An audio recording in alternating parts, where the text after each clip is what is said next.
All right, absorptive. Just remember that when you eat, and we're assuming, you know, a square meal, not coffee as a meal, okay?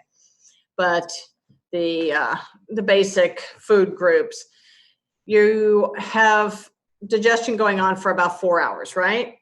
That's the general idea. That's why we generally start to get hungry about 4 to 5 hours after we've eaten, and we want another meal, which is our timing in our breakfast, lunch, and dinner things in the absolutely non-real, but back in the 1950s world. So the absorptive state, the big deal is you've got just a gob load of nutrients available because you're in the active process of digestion and absorption. So you've got a wealth of glucose, of amino acids, of fatty acids. All of this stuff is in plenty. So the obvious hormone in charge of this would be the one who helps cells put it in. So who is it?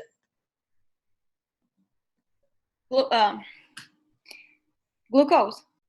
No, that's not the hormone. Oh, sorry. Insulin. Insulin, exactly. Okay, so insulin is in charge of the absorptive state. And so all those things that you had to learn about in the digestion process and how we broke everything down, remember that it's all about the liver for so much of this, right? The liver is storing the carbohydrates as glycogen. It'll convert the nutrient pools. It'll convert them into triglycerides. The liver stores fat. So the liver may take amino acids and build proteins, or the liver may take protein, break it down, amino acids, and then do that little magic of transamination, deamination, and create something that's closer to glucose that can go into the Krebs cycle. But unfortunately, if we use a lot of proteins, then we know we get into that ketoacidotic state, right? All this is familiar. We okay? Whitney, you got that face. Okay. It was just a face. All right. So anyway, so this one slide, which here it's in your books too. I actually did bring the book out here on my lanai with me. So it's in that metabolism chapter. And it is over on page 953, I believe.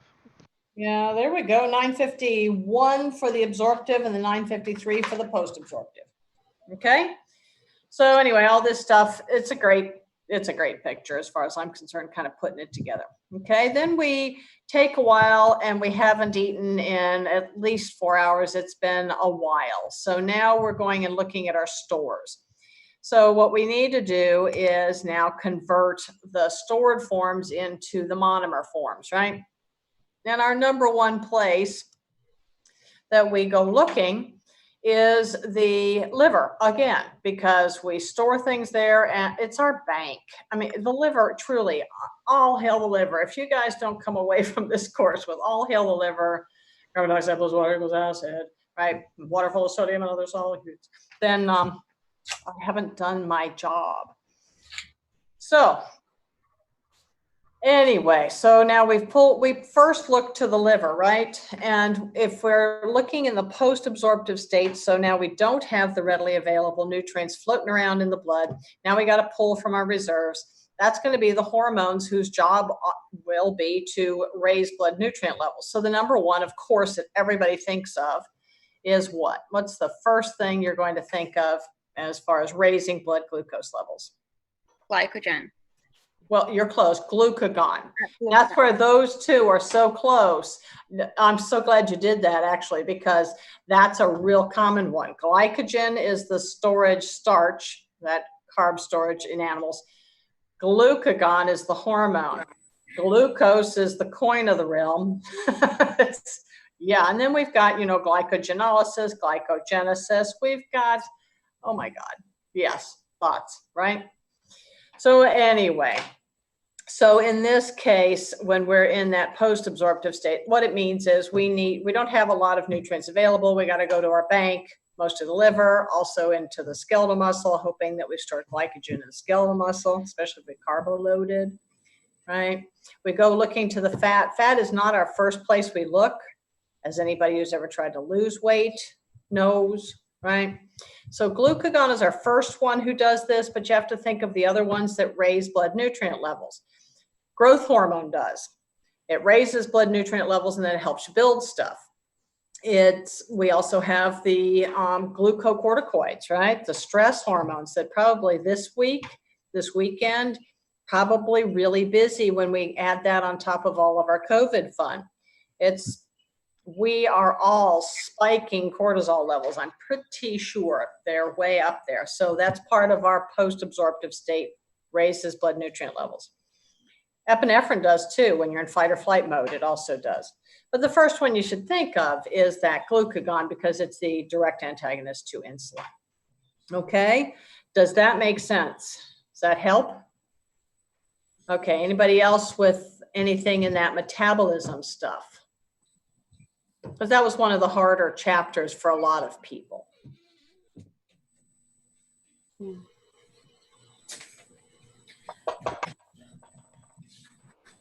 No? So metabolism, no worries. Metabolism's not going to be on exam 4 though, right? That's just for the final. Correct. Okay, just making sure. Just remember the final counts a little more by itself. Plus, it's the one wild card where if you do really well on it, then it will supplant either test 1, 2, or 3 if you care to. I mean, if you've done really well on all 3, then it doesn't really matter other than it matters because it matters by itself. Okay, so what else? I got a little confused with the process of meiosis, you know, and the spermatogenesis, and especially in oogenesis, you know, all these things going on. Basically, what I got is you get to the point of spermatocyte where they are kind of 23, but there's like, you know, it's still an X, and then it's going to divide into 4. And 2 other 2, in this case, not 4, because it's just an X. This one comes to this. So I kind of got confused with this process because it in meiosis too, right? In meiosis, well, in meiosis 2 is when you are doing the second half of dividing. So the pairs, the homologous chromosome pairs are meiosis 1, and then everybody's single file, but you only have 23 instead of 46. Yeah. That kind of threw me off because they are haploids, but they still have they are an X, so they kind of have 2 chromatids, and then they're right. But the definition of diploid versus haploid, hold on a second. I'm trying to get the clutter closed so that I can actually pull up. But one moment, please. Get over here. Okay. Download. Wouldn't it be fun to have a picnic when we all can get together again? All right. Let's see. So let's go through meiosis. Okay. So can everybody see this? Is this what's up here now? Do you see meiosis here? Okay. All right, Okay, so with meiosis, Thais, and it looked like Whitney was nodding along with you on that. Okay, so just remember, everybody clear on mitosis? You understand how that works, right? Is that we're just making an exact copy. It's half size, it'll grow through interphase and do it again. Okay. So with meiosis, it's a very different thing you're looking to do. You're looking to make cells, gametes, eggs, and sperm that only contain 1 gene for every single protein you need in order to make another human. 1, because to make another human, you have to have 2, right? You have to have moms and you have to have dads, correct? Okay. So in order to make that happen, you have to take moms and get rid of everything extra except for 1 of each. You have to take dads, get rid of everything extra except 1 of each. With dad, with the spermatogenesis, you divide up and you end up with 4, because when you're dividing up, all you need from the guy is to provide that genetic material. Okay, so when we go through meiosis 1, whether it's male or female, you enter into prophase 1 after the mitosis of the oogonium or the spermatogonium. Okay, those are the diploid cells. With girls, that oogonium was done long before we were born. It's done when we're a fetus because every one of our oocytes is sitting in prophase 1 of meiosis. Okay, you are born with a whole crap load, but they all are sitting like this. These are diploid cells because they look like the normal cell in that it has 2 copies of every allele. When it's set up to go through mitosis, it doubles it, right? Because the whole point of mitosis is everybody lines up single file and we divide it up so that you get every single possible gene, right? 1 copy. Yes? Nice, you don't have a yes face. Yes or no? Yes. Okay. So the beginning of meiosis looks exactly the same as mitosis. You have had to replicate every single gene. Remember that a version of a gene is an allele. Okay, so let's just say blue eye versus brown eye, okay, because that was the easy example. So here the green is going to be the blue eyes, the purple is going to be the brown eyes. We good?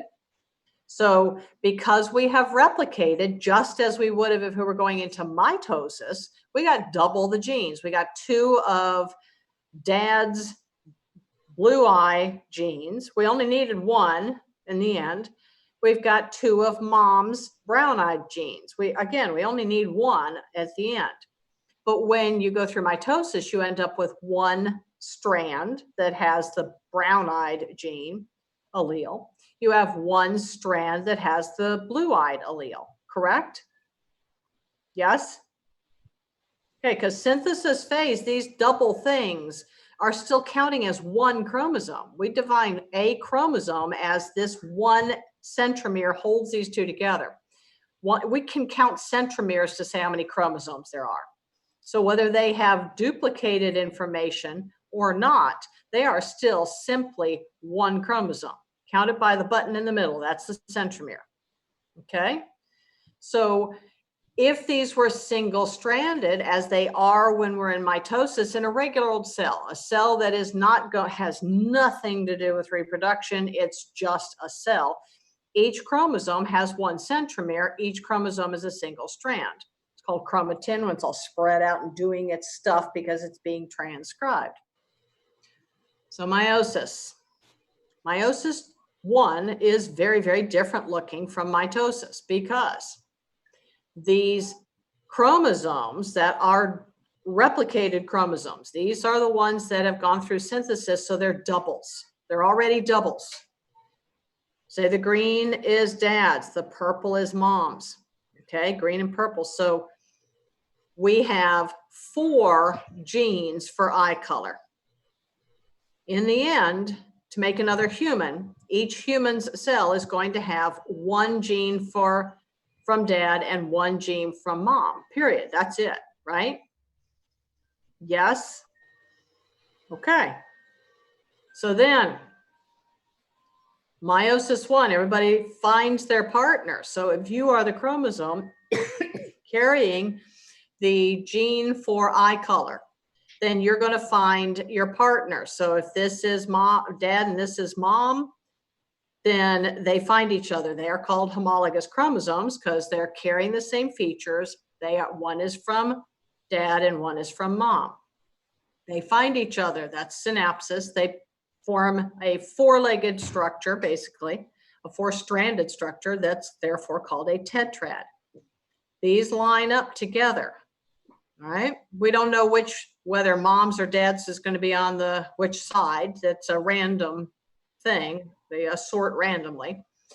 Okay. But they line up. 23 pairs will line up in the metaphase plate because the spindle apparatus has been pulling them, and they pull equally. These 2 centrioles these 2 centrosomes with centrioles, they have the same amount of power. So in a tug of war, they're pulling evenly.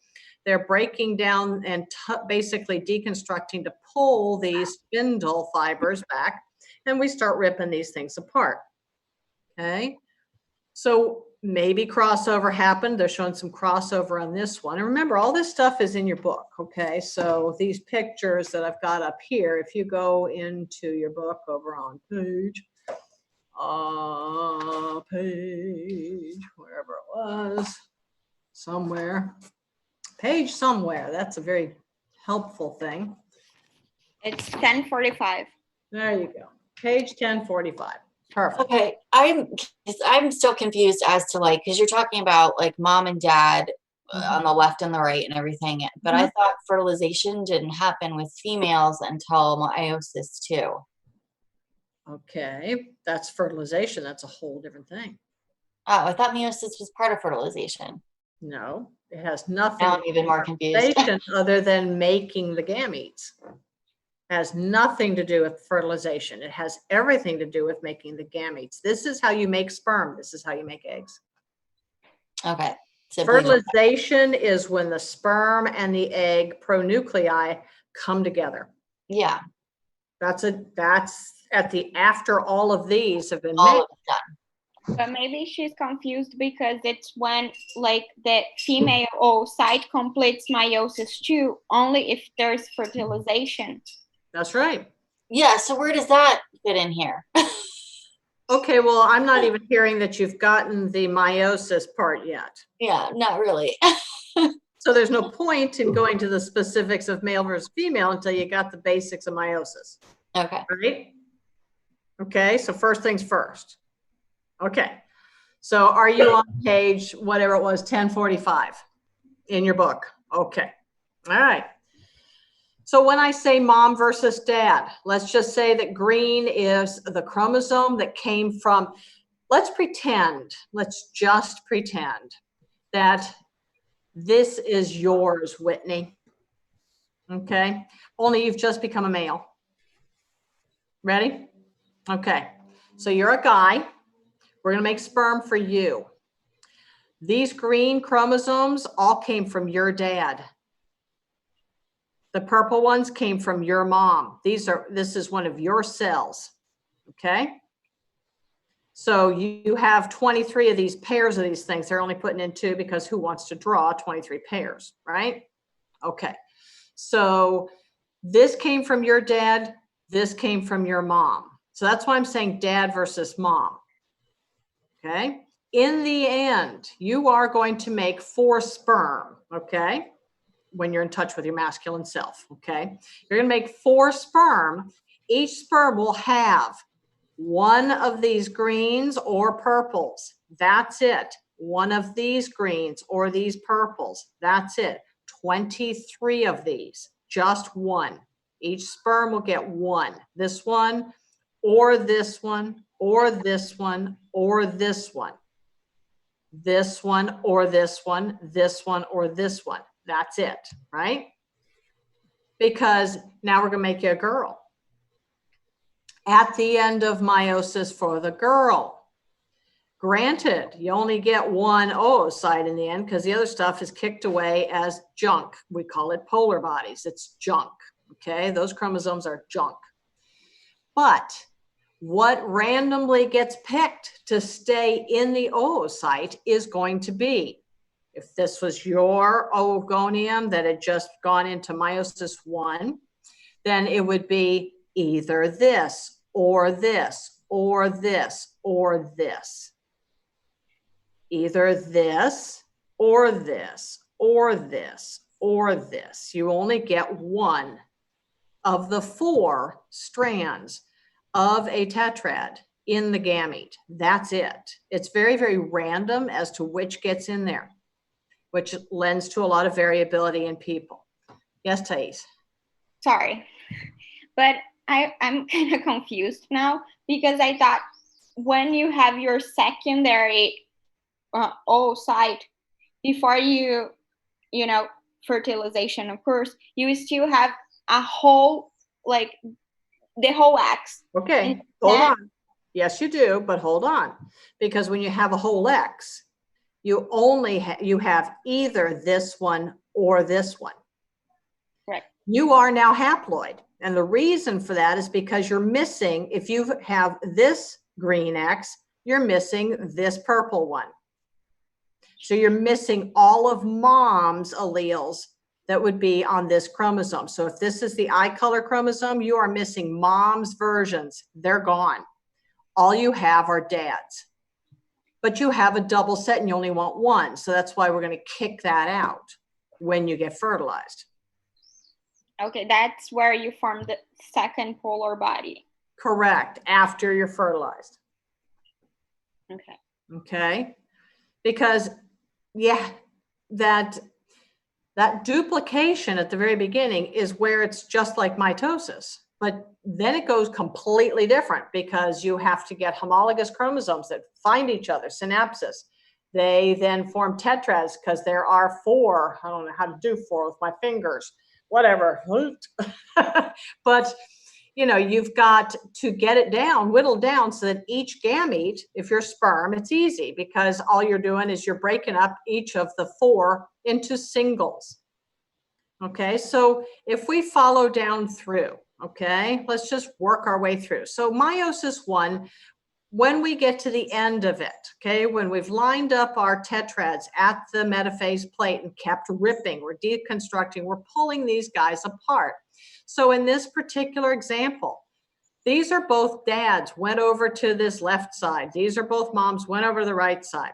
So at the end of meiosis I, when you go through cytokinesis at the end of telophase, then you have 2 cells. Yes, they have more genetic material than they need, but it is either moms or dads. Therefore, they are haploid. They do not have 46 chromosomes anymore. They have 23. And yes, those chromosomes are still X-shaped. They're still double information, but it's either moms or dads. They are no longer diploid. To be diploid, you have to have 2 different versions. You have to have moms or dads, okay? And yes, there are sometimes some crossovers, so you get recombinant chromosomes, and those are the kind of the little weird ones that add a little extra variability. But big picture, you now have either mom's or dad's version for every single trait. You just have 2. It's like having 2 recipe books, okay? If you really think of each gene as an instruction, okay, it's instructions. Okay? And this is where we got into the genetics of, you know, if you have 2 X chromosomes because you are female, then it works a lot better for you because if one goes bad, you got the backup, right? But if you're a guy, you only have 1 and it's the only good one you got. So here we go. We've lined up our tetrads. We rip them apart. We then have 2 cells, which then take us down to the next one. Okay, meiosis II.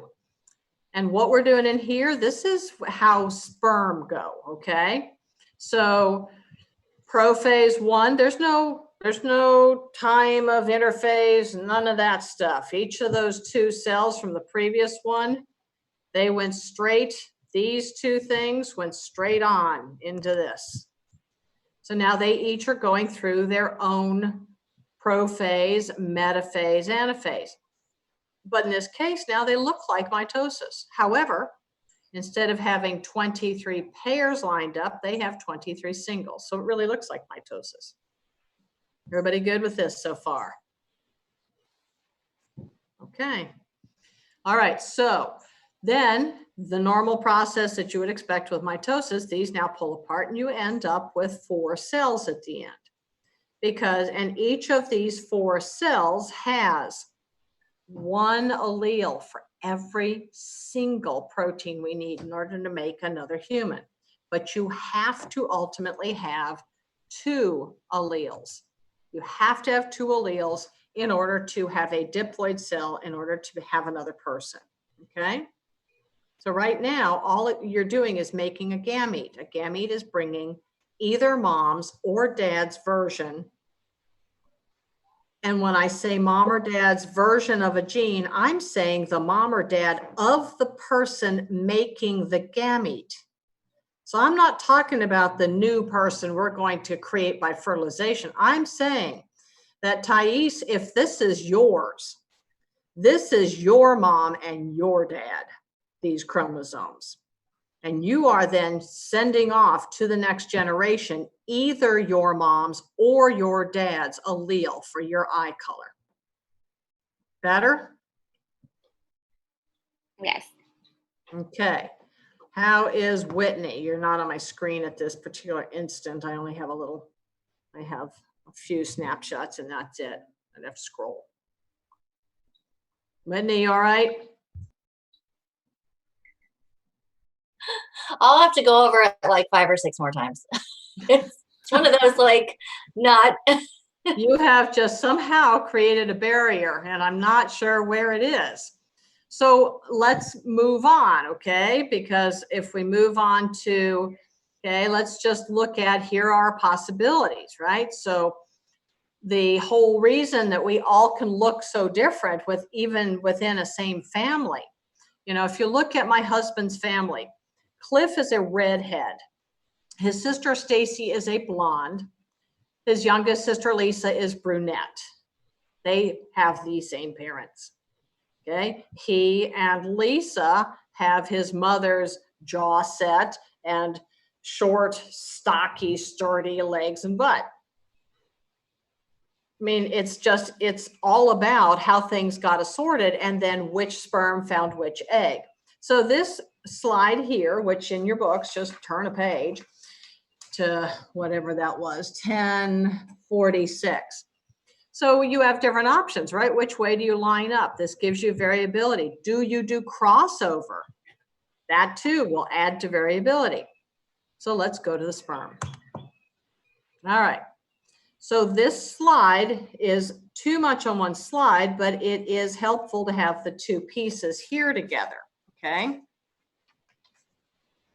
So in your books, this stuff is over a few pages back.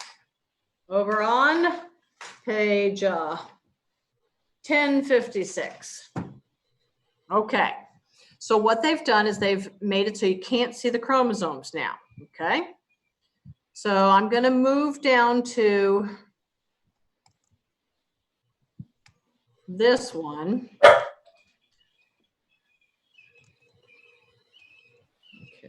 get down to that. All right, so this right here, spermatogonium, this is that diploid mitotic cell, okay? This guy right here, this type B daughter cell, whew, we got a hawk who's got all sorts of stuff to say. A red-shouldered hawk. Okay, this one right here, everybody see the type 2 or type B rather daughter cell. This one is this right here. Okay, that's this. All right, back to Murph. All right.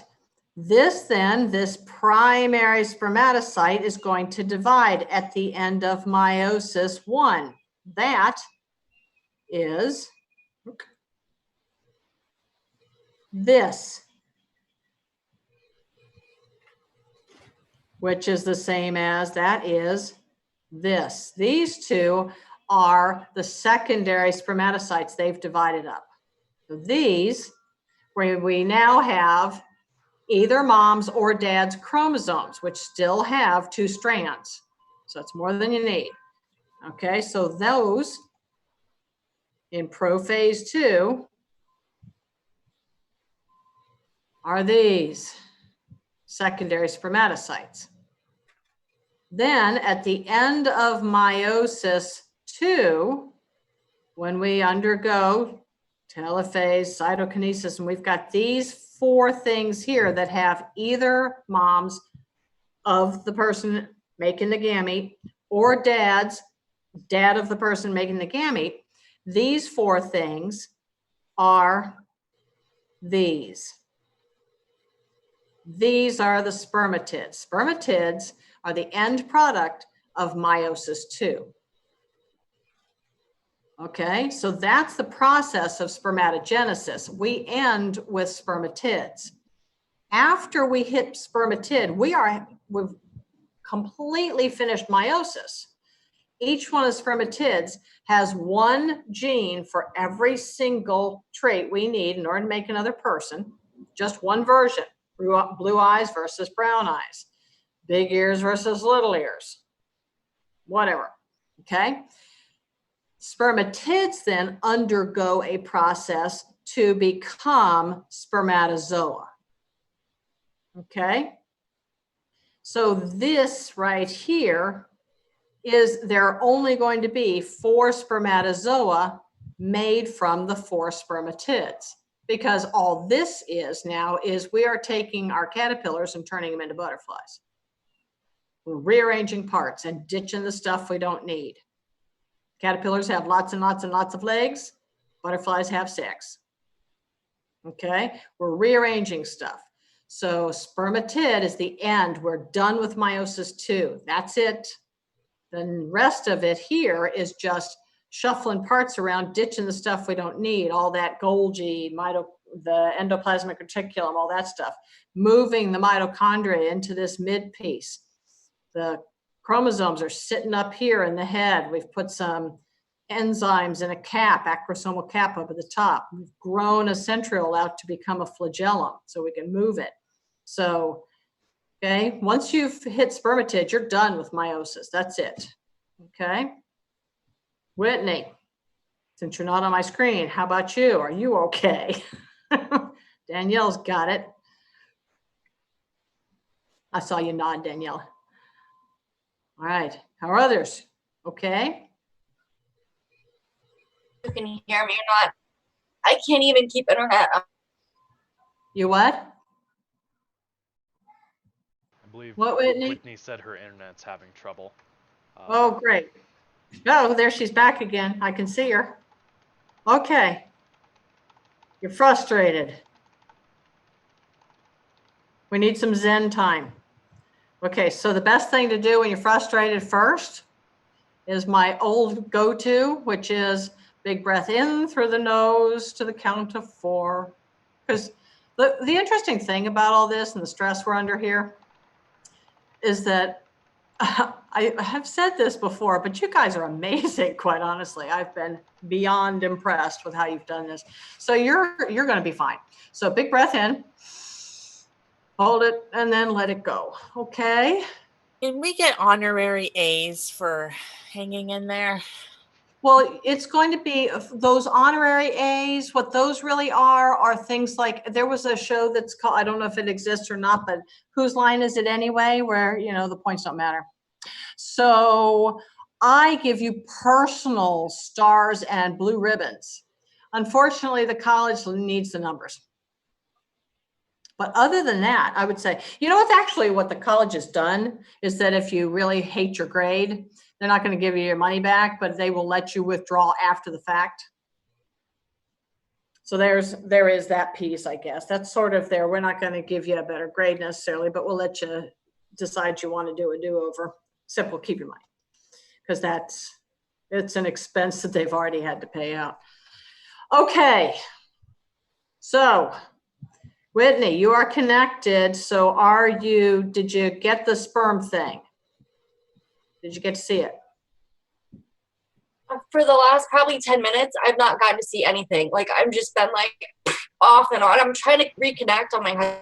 Okay. All right.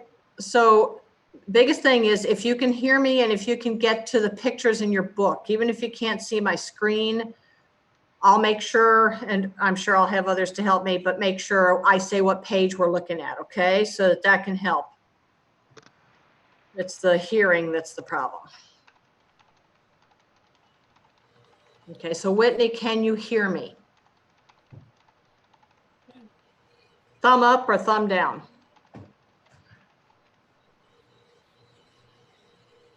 Okay. How long until Michael till this is up online? Because she'll be able to hear everything after the fact if she can get an internet connection, right? Yeah, I was gonna say I'm uploading this one right away. The other 3 I've been a little busy on for the last 3 classes, but this will be up as soon as I can get it up. Okay, so, that should help. So if she gets a better internet connection, at least she can go back and review what she missed. I'm making sure all of it will be ready. That's kind of why I'm here today. This is kind of the most important session, honestly. So. Wait a minute. This the rest are all fantastic, but this is the, hey, we're really panicking. Can we ask for help? Okay. All right. Well, let me carry on then. Okay. Let me get Miss Angelo back in. She, that is one of the huge issues with this world, is that internet connection. Oh my God. I have a quick question.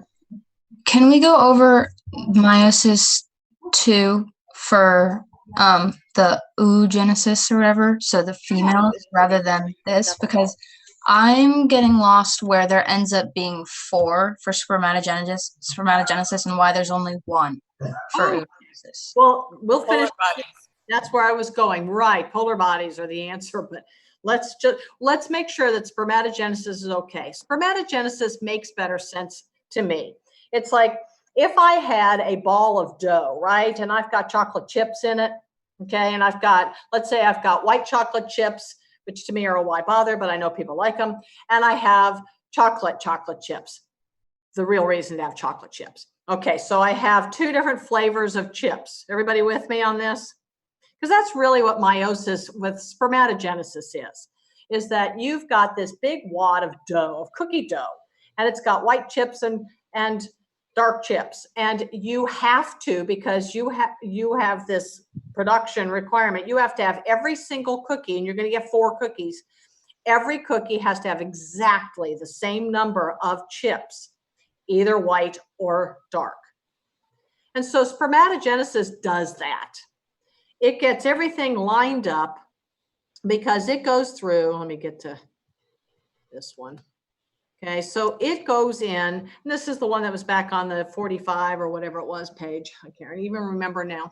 But this is the one that, here's the whole wad of cookie dough with all of the chips. We have to line the chips up with white and black on the 2 halves, right? And whether you get a white or a black, you still have to get either a white or a black. You may end up with all the, not black, brown, semi-sweet chocolate chips. Okay, so you got the chocolate chips on one side, you got the white chips on the other, maybe, but usually it'll be a mixture.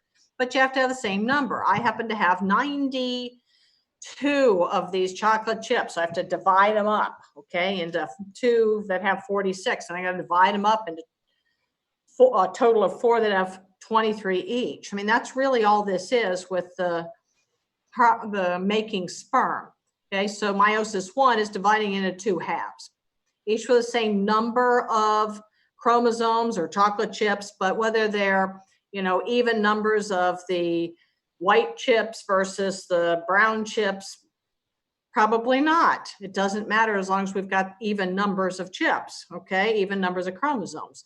This may have nothing but the stuff that came from this person who's making the sperm's dad. This may have nothing but the mom, the chromosomes from the mom of that sperm maker's mom, but probably not when you got 23 pairs. You're going to get a mixture. And then we move on to the second phase of it, where we take those 2 balls of cookie dough, and now we're going to divide them in half. But again, we have to make sure that when we divide them in half, that we have exactly equal numbers, even though they won't be the same, equal numbers of the chips, or in this case, the chromosomes. So at the very end of spermatogenesis, we end up with 4 spermatids who each have exactly 23 chromosomes. Whether they're mostly from the mom of this person making these spermatids, or whether they're mostly from the dad in one of these, doesn't matter. All that matters is that they get a representation of every single chromosome of the 23 types of chromosomes we get. We have 22 pairs of autosomes. We have 1 pair of sex chromosomes. So if these were if this is spermatogenesis, this one would have an X, maybe this one would have an X, this one would have a Y, this one would have a Y.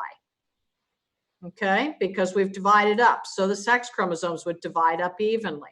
So if this particular secondary spermatocyte ended up getting the X chromosome, then these two spermatids get that X chromosome. If this got the X, this would get the Y, because a guy has an X or a Y. So in this case, the Y would come down on this side, and it would be divided up, because remember, the Y is doubled, the X is doubled. So this guy would come on down, and so these two would contain the Y chromosome, a copy of Y chromosome. These two would contain a copy of X, and so on through all of the autosomes. The ones that carry your eye color, the ones that carry how big is your toe, okay? All of those have to be divided up. So this has toe size, toe size, toe size, toe size. This one happens to have, if I said green was what? Dad, right? So this is dad's toe size. This is dad's toe size. This one has mom's toe size. This one has mom's toe size. So they've all divvied up, but every single gene has to have one copy in that final gamete. This would be the spermatid. These guys become spermatozoa. Okay, so back to this one. Okay, so this is the spermatogonium, the diploid cell. These guys would be the first meiosis I, end of that. Here we enter into meiosis II. We end meiosis II, spermatids. Change into spermatozoa. Easy, straightforward, divvying up so that you get one copy of every single gene in that final gamete. Okay? I guess the confusion is with spermatogenesis, you get 4 sperm. Yeah, and then with oogenesis, you get 1 That's right. ovum and 3 dead polar bodies that are useless. That's right, and I'll show you why. Because, okay, so that's where we're going next. One moment, please. Okay, girls. Okay, so remember, this stuff, this is all happening before you are born. This is while you're a fetus, ladies. All right, so this is the oogonium, the mitotic cell, just like the spermatogonium. Okay, so here we go. This is in meiosis I, and we're stuck in prophase 1, right? Everybody okay? Let me do this. And that's before you get like your period and stuff. Before your period, you're stuck in this prophase 1. That's right. Let me grab this one. Hold on. I'm going to move it up. This is before your period even starts. I meant to say. Yes, absolutely. This is before you achieve menarche. How's that for the more scientific way of saying it? Okay, so let me move this guy up. I'm not in case. Okay, shuffle, shuffle. Let's get this back up too. Over here. Okay, all right. So at that point, you're still Okay, so diploid, correct? right here, before you're born, and then here Yeah. when you just got these little primordial follicles. This one is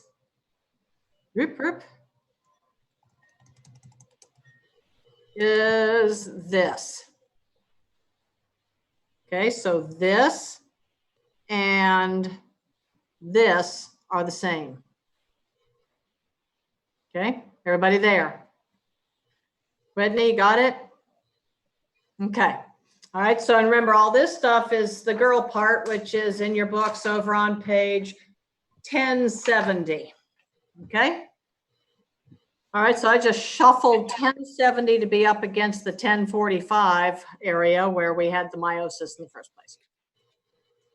All right, so this primordial follicle with its little single layer of cells is around a diploid cell that's in meiosis I in the prophase. Sitting there, suspended animation, just waiting for FSH to say, yo, it's your turn. Let's see what you can do. Okay? If it gets stimulated by FSH, then what will happen is that's when it will start going through the process of meiosis. But meiosis for girls is different because in meiosis for girls, instead of being able to only supply DNA, remember, all sperm are bringing to this party, to this next generation, is chromosome. It's their genes. That's it. So who is going to provide the endoplasmic reticulum, the Golgi, the mitochondria, all the things you need? It's the female.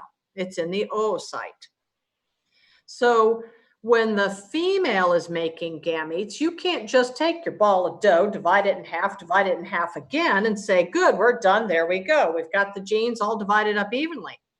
In this case, we have to keep absolutely the entire cell intact and whittle away the DNA. We've got to get rid of the extra genetics. Okay? So here now, back to our ball of cookie dough. We have 96 chips in this ball of cookie dough for our 4 cookies, but we're only going to have one humongo cookie, and yet we're not allowed to have all of those chips. We have to have 23 chips. That's all we can have in this final cookie. So how do we get rid of the rest of the chips? We make polar bodies. So the polar bodies are what are kicked out. So when the oocyte goes through the process of meiosis, instead of having this nice line up in the middle of the cell and everybody divides happily in halves, instead what you're doing is you are having a little side party of the chromosomes where they go through their little meiosis. They've lined up in their little tetrads. They do their little metaphase plate of pairs, and they're pulled apart in anaphase. But instead of them breaking up into these two things, into these secondary oocytes, basically, instead of doing it like this, they've done it in a little corner. So this whole process here, they're sitting in the prophase of meiosis 1 or prophase 1, but they don't divide evenly. This whole activity results in just some chromosomes stuck off to the side. That stuck off to the side piece is the first polar body. That's it. I think the best way, like you could explain this is like, you know how there's twins, someone's pregnant with twins, and it's always the strongest twin that takes up most of the nutrients, and sometimes the second twin doesn't get anything, doesn't continue to grow, or it just gets reabsorbed. That's true. Okay, does that help? Because really all we're doing is getting rid of extra DNA. We can only keep, in the end, one set of genes. That's it. That's all we can do. And the way the egg does it is it doesn't do it by dividing into halves and quarters, because it has to stay as one big intact cell. Yes? That DNA, does that just get eaten up by like macrophages or something? It just goes away? Well, not macrophages per se. It's just going to dissolve because it's nothing more than nucleic acids. They'll just break down. Okay. Okay, oh, yeah, I suppose it's only nucleic. Yeah, I didn't. Yeah, they just break down. They get tucked underneath the plasma membrane of the oocyte, and then once the oocyte is fertilized and finishes metaphase 2 and ditches that second set of DNA of the chromosomes, it's really just the zygote. Those polar bodies are completely dissolved. They're lost. They're just garbage. They're extra genetic material. Oh. Okay. Any better? Yes? Okay. All right. So this whole chain of events, this meiosis for girls, is more complicated by a long shot. Guys, it's very straightforward. You just chop them up into 4 equal pieces, and everybody got one gene for everything, and off we go. We magically metamorphose into sperm. That's the only cool thing that happens in this that's special. But then they go off and try and find an egg to penetrate, be the right one in the right place at the right time. And the girl, on the other hand, is in this weird kind of just staccato movement. It's like, first everybody is made, all the little oocytes to be are manufactured, and you're not even born yet. And then we have these 100,000 eggs, and they're sitting there, but they're not really eggs yet. We we don't just have to do all the work with the pregnancy and carrying the baby and everything, but we have to do all the work in meiosis too. Well, we have to do making the cell. Yeah, we kind of have to hold on to the cell part. That's our big job, ladies. Yeah. You are the one who provides all the mitochondria, the Golgi, the endoplasmic reticulum, all that good stuff. Yeah, that's you. Absolutely. That's why they say that you have your grandmother's DNA in you, right? You have your, even when you're a fetus. Yeah. you have your great, well. Yeah, you have all, like, you have like your whole mother, all of your mother's DNA with you. Well, like, no, you have all of your mother's mitochondria. Yeah. You don't have all of her chromosomes. You only have half. No, just we have part of all of our mothers before mothers, and that little. The mitochondrial DNA. That's how we can always trace lineages. You never know, right? For sure, exactly who dad was. I mean, we can do electrophoresis studies and get our best guess, but still, you always know your mama and your mama's because of the mitochondrial DNA. Because we get all of our mitochondria from our moms. Every one of us, male and female, we get that from mom. We all get one of our X chromosomes from mom because that's all mom can give is X chromosomes. If you got a Y, you definitely got it from your dad. Okay? So yes, ladies, the next time you get asked by a guy, what do you bring to the table? You say you bring the mitochondria, which is the powerhouse of the cell. So pretty much everything. You bring everything. You are the table. You bring it all. We do it all. Okay. So anyway, so the whole polar body thing, the biggest thing to get out of it is that, yes, when you have a final, the woman's contribution to the new person chromosome-wise, she has just 1/4 of her chromosomal material that she, as compared to what she started with in the beginning of this journey as an oogonium. Okay, the guy had 4 possible gametes. The girl, just 1, because randomly you decided which you were going to keep and which you were going to throw away. So is that why they say, is this like just a myth, but they say that the male is the one that decides whether the baby's a boy or a girl? Well, that's no myth at all, because the only gender, the only guy, the only way you can get a guy is to get a Y chromosome. Girls don't have Y chromosomes. It is 100% up to the male to determine the gender of the offspring. It depends on whether he gives his X or he gives his Y, because guys are X and Y. Girls are always X. Okay. Yep, 100%. So all those poor queens who were beheaded because they didn't bring a guy, take a look at Henry VIII. He didn't have any guy things that he sent out there for whatever reason. That's why some, like, my mom got lucky. She had 4 boys and she had me. Is that just because my dad was just more happily to get rid of one of his wives than his exes, or is there anything to do with that? No, you know, there are stories out there that if you want to encourage, you know, a boy versus a girl, you know, that one is a faster swimmer versus another. And you can't have like more Y's running around than X's. You have to have the same. Okay, just making sense. Yeah, because when you divide at the end of meiosis, you've made 4 spermatids, right? If you're, and 2 of them have X's and 2 of them have Y's. So you're making every single gamete you have has a 50-50 chance of having an X or a Y. Okay, every time. Yeah, it's just who got there first at the right place.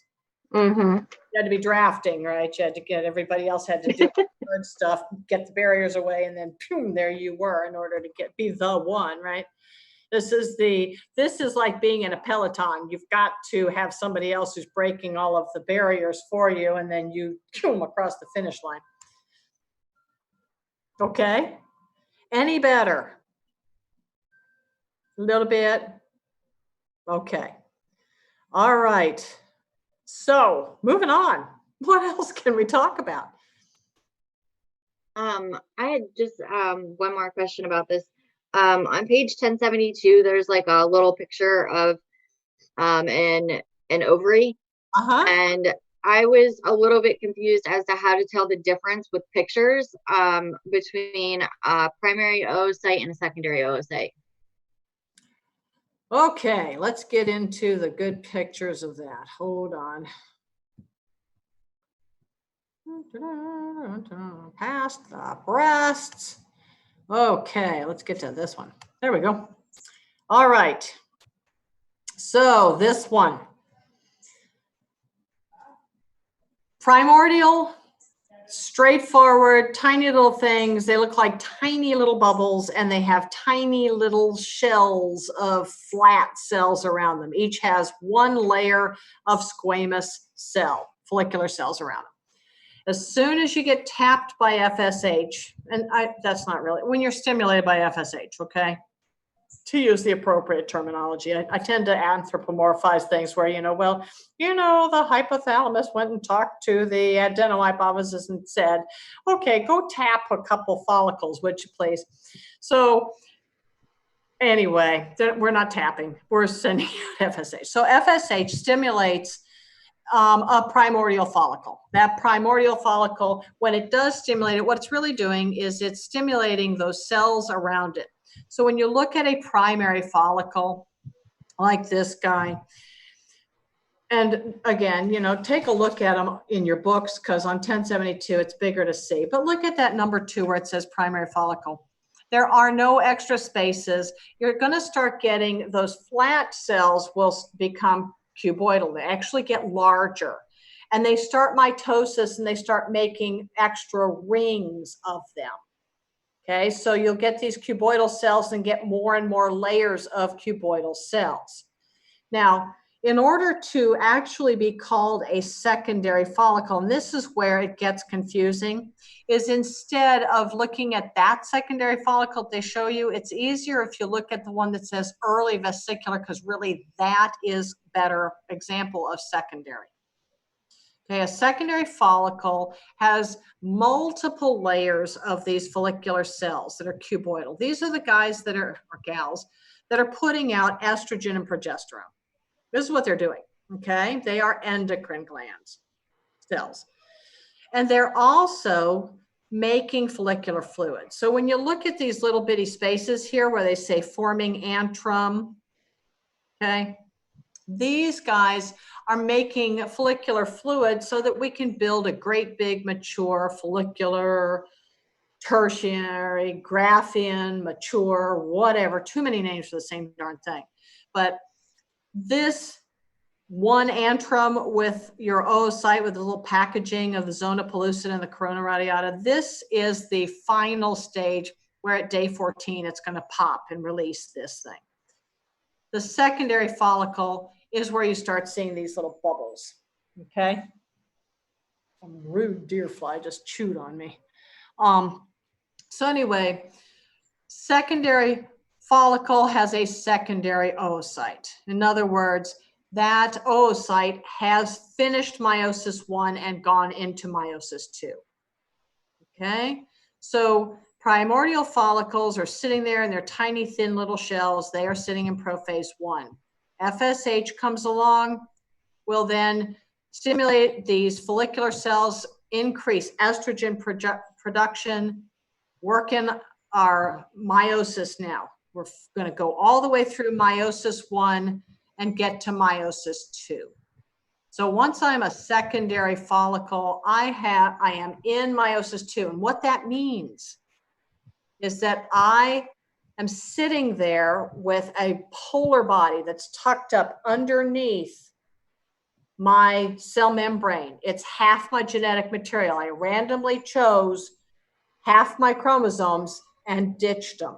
That's my primary or my first polar body, okay? And I am now a secondary oocyte because I'm haploid. I have half the genetic information, but I still have double set. Okay, so I've got 2 blue eye alleles. All right, so this is a secondary follicle with a secondary oocyte. Does that make it easier? These pools, these bubbles will keep growing, and then they join together to make this one huge antrum. So this is the Graphene follicle right down here. The Graphene follicle forms fully just before day 14, because what's happening during this time, this is where these pictures in your book that kind of come along with this. So if you turn the page to page 1075, okay, this is this ovarian cycle where we are putting out the FSH to stimulate our primordial follicles to work our way along and make our way all the way up to these mature or Graphene follicles. Okay.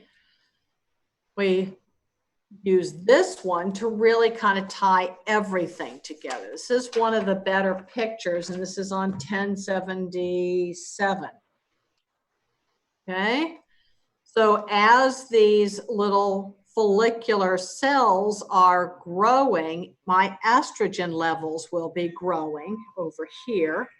When they hit a key level just at day 14, they will cause a sudden spike in LH being dumped. And that's what triggers this ovulation on day 14. Okay, is everybody okay with this stuff? All right. I have a question. So estrogen, progesterone, luteinizing hormone, follicle stimulant, they're all present, but just at different amounts. There's never a zero, correct? Correct. Yeah, we don't go down to total zero. Okay. So big things with the female, you know, you've got a simulcast thing going on. 3 things are happening at the same time. One is the oocyte itself is going through meiosis. Okay, it's going from prophase 1 to metaphase 2. That's what it's going to do in this cycle of the ovary. We also have the cells around that oocyte. Those are the follicular cells. They are doing something. They are growing. They are going to be doing jobs. Some are going to be putting out estrogens and progesterones. Some are going to be creating that follicular fluid to make a blister so it can pop. Okay. So we have all that. And at the same time, you have to be creating the uterine lining for the blastocyst, that 6-day-old developmental stage, to have a place to implant so that mom has a contribution to the placenta and baby can dig into it to make their contribution. Yes? Okay. So that's why this is a really great lineup of everything, okay? So that you can see that, you know, right now I've got a follicular phase where it's all about the follicle around the oocyte. I ovulate on day 14, then it's all up to the corpus luteum, these cells that are left behind that were the follicle around the oocyte. Their job is really just to say, look, we're pregnant, or at least we hope we are, or at least we're trying to stay ready to be pregnant. That's what we're hoping, right?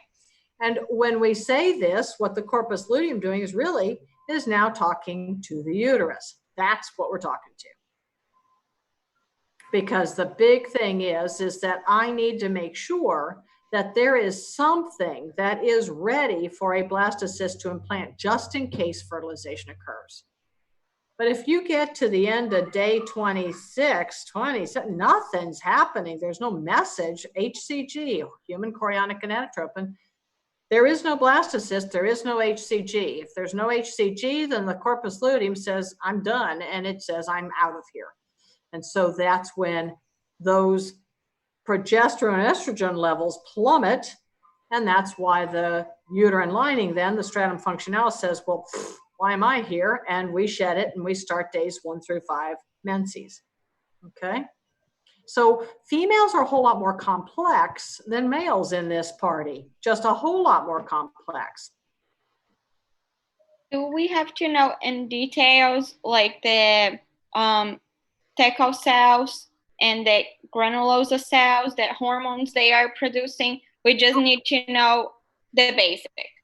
What I talk about is what I test on. Remember, that's the beauty of my being in control of this lecture course, is that I wrote the test based on what I talked about. Okay? I promise. If I don't talk about it, it's not on there. And the wonderful thing about this online thing is I still get to do item analysis because it shows me how many missed what. So I'm able to do the same thing as I was when we had paper. Okay, lecture hasn't changed. I promise it's what I talk about. Okay. Any other questions about this part? Okay, what next? Anybody want to go over the urinary situation? Well, if you do, you are anybody, don't you think? Are you an anybody? I don't know anymore at this point. Oh, no. That can't be true. All right, what about the urinary? I'm going to guess it's not about the bladder. It's probably more about nephrons. Is that yes, nephrons. And I know everybody's excited to talk about ABGs, yes? Of course. I love ABGs. Whatever. All right, one moment, please. Let me pull up. Okay, let's go to this. Let's see. Urinary. Let's download one of them. Download. Okay. Okie dokie. Let's move on to biggest we can.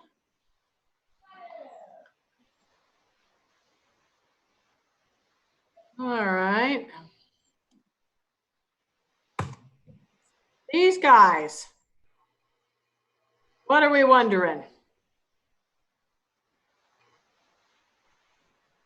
There are a lot more details in the book than what I required of you, because what I need you to get in order to be successful in the health careers that 90% of you are headed into is you need to understand what's happening where. Okay, the basics. All right. So, what do you want to know? The basics. No, I'm not reteaching an entire chapter. You got to tell me more. What do we want to know? Lizzie. Just the sodium situation. When I don't know, I found that was difficult as far as like the sodium and the feedback for the countercurrent thing. Right. Okay. All right, let me get this so that it fits here better. Okay. All right. So, looking at these guys. Okay, I like this one simply because it's kind of all spread out, right? So the basics. Blood comes in through a much bigger hose than it leaves, right? Okay.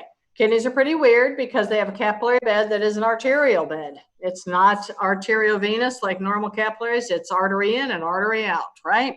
And we build up pressure, filtration pressure, which shoves stuff out, which means it shoves absolutely everything that will fit through the filtration membrane. Everything.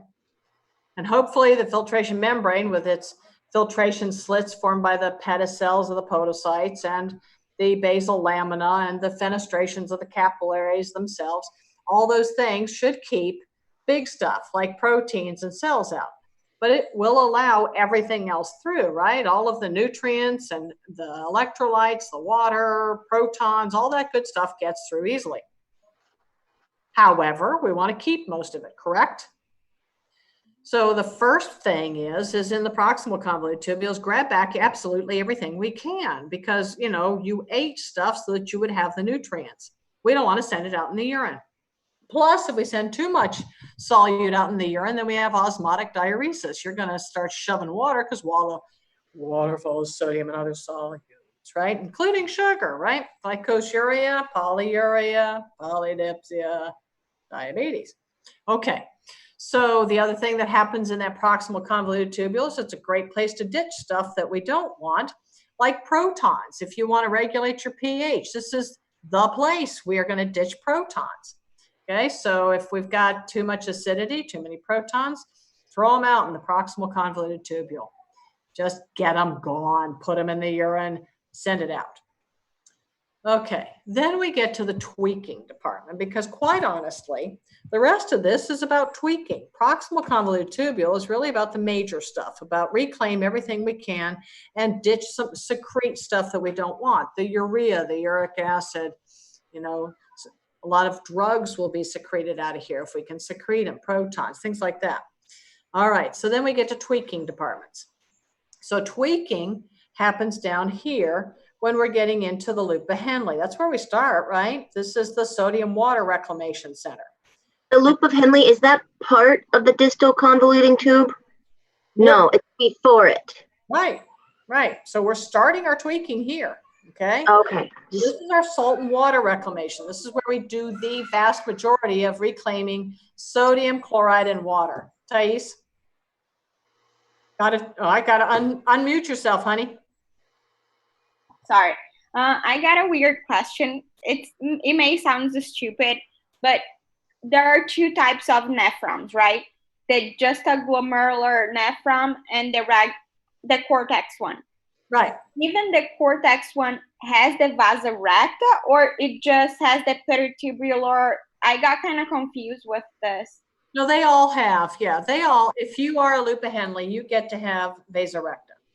It doesn't matter what kind of nephron you are. Correct. Only about 15% of our nephrons are the juxtamedullary with the really, really, really, really, really long nephron loops.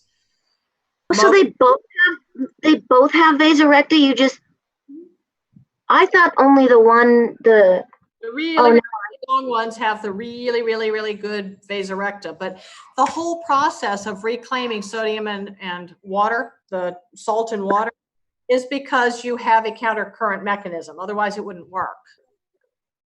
So loops of Henle have vasa recta.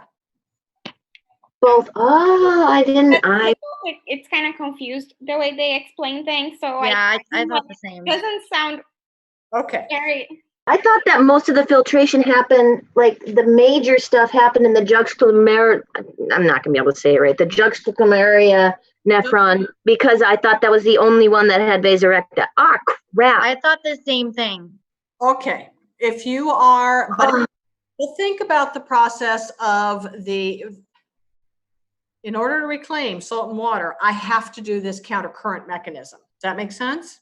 Everybody okay with that countercurrent mechanism, that I'm flowing my filtrate this way and then my blood is flowing the other way, right? Is that the one where you explained it as waterfalls and then you throw salt over your shoulder? Yes, ma'am. Can you briefly go over that again? Okay, so as the filtrate is flowing down, okay? So this is where the water is going to be reabsorbed, all right? In this descending limb of the loop of Henle, water gets reabsorbed. When I say it gets reabsorbed or resorbed, the same thing, that means it has to go back to blood. Reabsorption means nothing if it doesn't get back into blood, because we got this out of blood, now we got to put it back into blood, right? Everybody clear on that, right? So all the way through all this, every bit of reabsorbing stuff. So like in the convoluted tubules, it's all about those peritubular capillaries. They are the way we are resorbing or reabsorbing. We are reclaiming all the nutrients, the water, the salts, all that stuff that we bring back, we're bringing back into blood because of capillaries around all this stuff.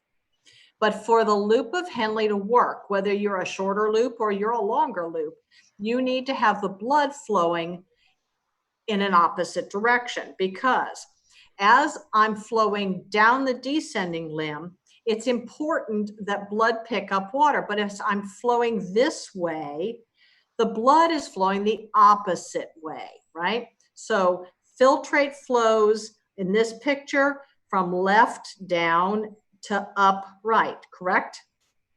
The blood is flowing from down on the right to up on the left.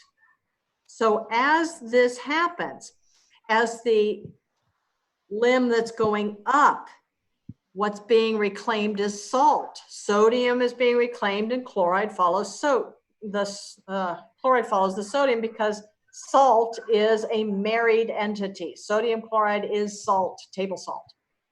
So as sodium is being reclaimed along with chloride, so salt comes out, the blood that's flowing this way is picking up the salt. That means it's getting saltier and saltier and saltier, more and more concentrated as the blood is flowing down this way. Everybody with me on this? Okay. Beth, you with me? Yeah, sorry, I'm reading my book while I'm listening to you. Well, it's okay as long as, but if I'm trying to show something, it's sometimes, I don't know if it'll help or not, but going this way, right, with the blood. So I'm getting saltier and saltier and saltier. That means my osmolarity is higher and higher and higher, right? Which means that my water drawing capacity is higher and higher and higher. Everybody, does that make sense to everybody? Did you say the blood is picking up the salt? Yes, ma'am. So blood is picking up the salt. So as I get down to the bottom here, my blood is very salty. So as I flow up this way, I'm salty enough that I'm going to be drawing the water to me because the water, remember, is falling down and out. So it's a very logical pull. And the reason that the salt wants to come into the water is because the water this blood here has more water, less salt. Over here, it has more salt, less water.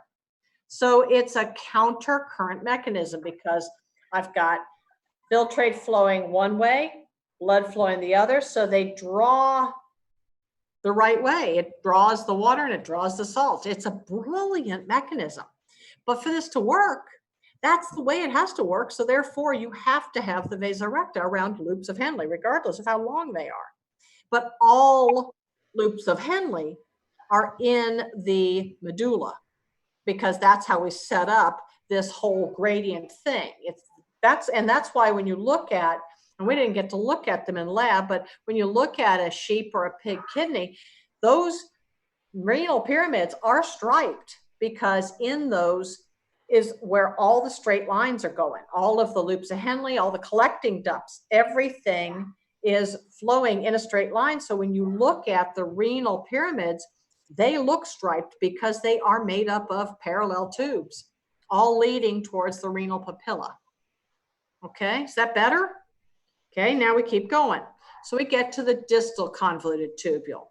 Now, the only problem with this picture is distal convoluted tubule has to come back right next to the renal corpuscle. So now we move down.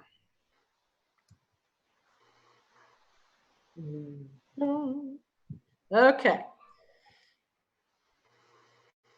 They don't draw the loop of Henle or the vasorecta, but they're there, okay? Is that better?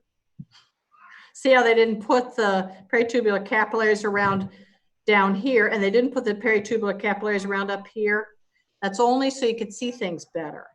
And I never crossed my mind. In the book, when they talk about vasorecta, they don't mention, like when the little thing after they say vasorecta, they mention the juxtamedullary, but they don't mention the core. So it's really. That's why I thought, and I felt really stupid. So I'm like, dang it. You're not alone. We all thought the same thing. We all looked at the picture and we were like, oh, because people that write books know all about it and they don't know that we don't. Well, that's fascinating because, you know, it's interesting with all the years that I have been teaching this, and then you start adding in more than one semester a year. And this is the first time I never really thought about just saying, and by the way, there are peritubular capillaries around the convoluted tubules of the juxtamedullaries, and there are vasorecta around the. Okay, so what's the reason for, what's the function, the difference of the functions of both of them? One, the juxtamedullary has more filtration because it's longer, right? Yeah, juxtamedullary just do the bulk of the water and salt. Even though there's more cortical nephrons than there are, but the juxtamedullary take care of most of the salt in the water? No, they just proportionally, they do a whole lot more of that. That's all. Oh, okay. Never mind. why we have, a 15% of our nephrons happen to be the juxtamedullary, I'm really not sure. That might almost be a metaphysical question, like, how high is up and why is a duck when it spins? I'm not sure, honestly, if there is a particular reason as to why we're constructed with two different flavors and, why. I'm really glad I came to this, even though I almost forgot, because otherwise I would have got. Okay, so if I am a loop of Henle, I get my vasa recta because it's all about countercurrent mechanism, picking up the water and the salt. Okay, we okay now? Okay, all right, so now to the distal convoluted tubule. So the distal convoluted tubule, the way I want you to think of that is the final tweak, because look what happens. The distal convoluted tubule comes up and it comes right next to that renal corpuscle. Okay, so here we go. Now we get to this. So right here is the distal convoluted tubule. So part of it is made up of the wall of the arteriole, and part of it is made up of the actual distal convoluted tubule. So this is really where what we're doing is we're making sure that we know what are the body's needs. How is our oxygenation? We don't count red blood cells. What we do is, what is our oxygen carrying capacity? Is it adequate? If not, then the monitors are going to say, hey, you know what? We need to make sure that we put out, what is that hormone? Renin. Renin. No. ADH? No. Yeah, ADH. No. Aldosterone? Wait, What are we trying to do?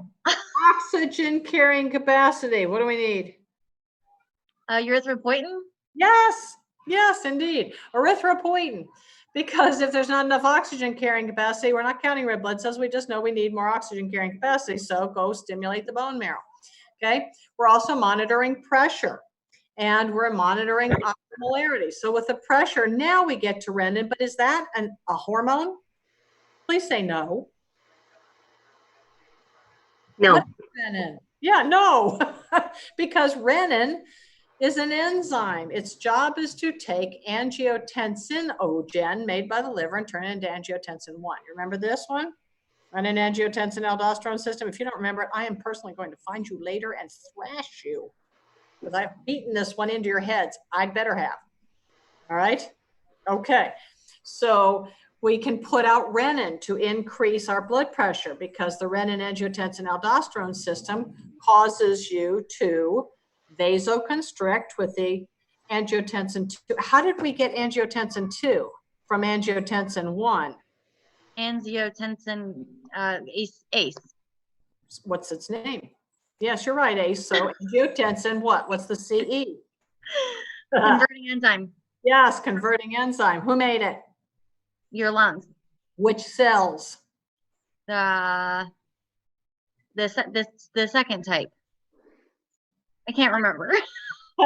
Type 1, because type 2 cells make the surfactant. Oh, yeah, that's right. Okay. Okay. So we got angiotensin 2 does two things, vasoconstricts, and then it goes and talks to the adrenal cortex. And what does it have the adrenal cortex do? Make aldosterone. Yes, it releases aldosterone, and aldosterone then goes to the distal convoluted tubule and the collecting duct and says to them, I need for you guys to bring in more sodium.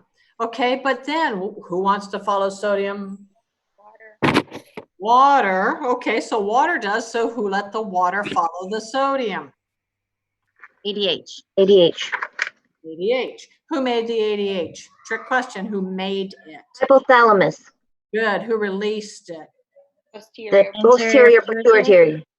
Okay, posterior pituitary's other name is? Anterior. Hypophysis? No, but Hypothesis.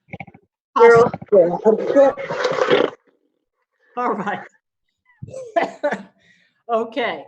So by the time you have gotten down through the collecting tubules, at the end of all this, you are going to be urine when you get down to the papilla, right?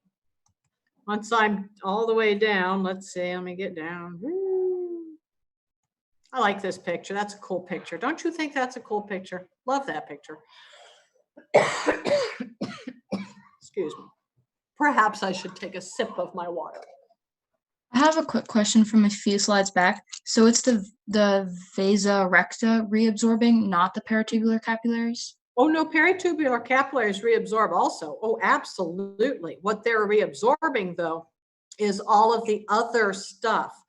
The vasa recta, their big job is to make sure that you have the counter current mechanism set up.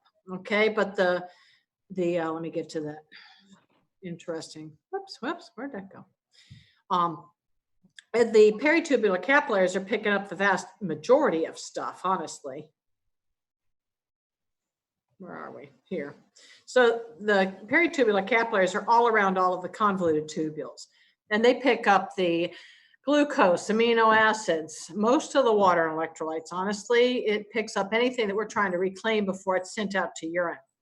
But when you're in the vasa recta, that's all about loops of Henle and countercurrent mechanism to pick up salt and water, period. That's it.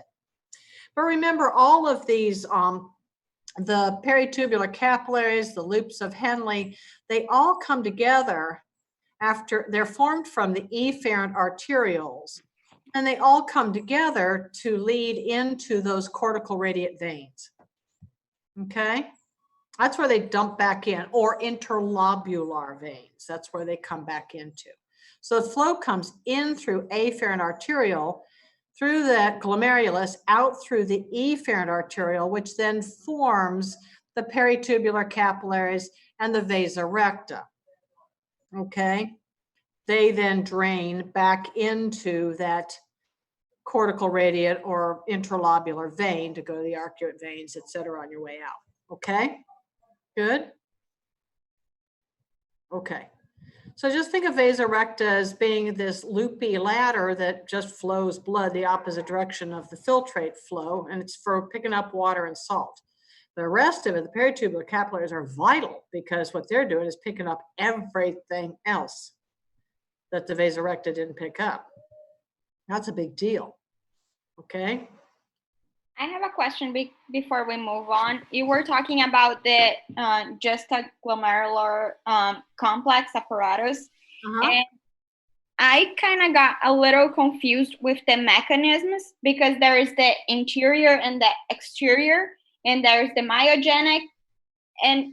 But the myogenic, it's kind of simple because it's just feeling the pressure and it's going to regulate the size of the efferent. The afferent arteriole especially, yeah, a little bit the efferent, but not as much, the afferent. And then on the tubular glomerular feedback, I kind of got confused because it's intrinsic, but it's kind of mixed up with the part of the, in my head at least, it's mixed up with the part of the hormonal adjustment that it does, because the macula densa is going to sense the sodium, right?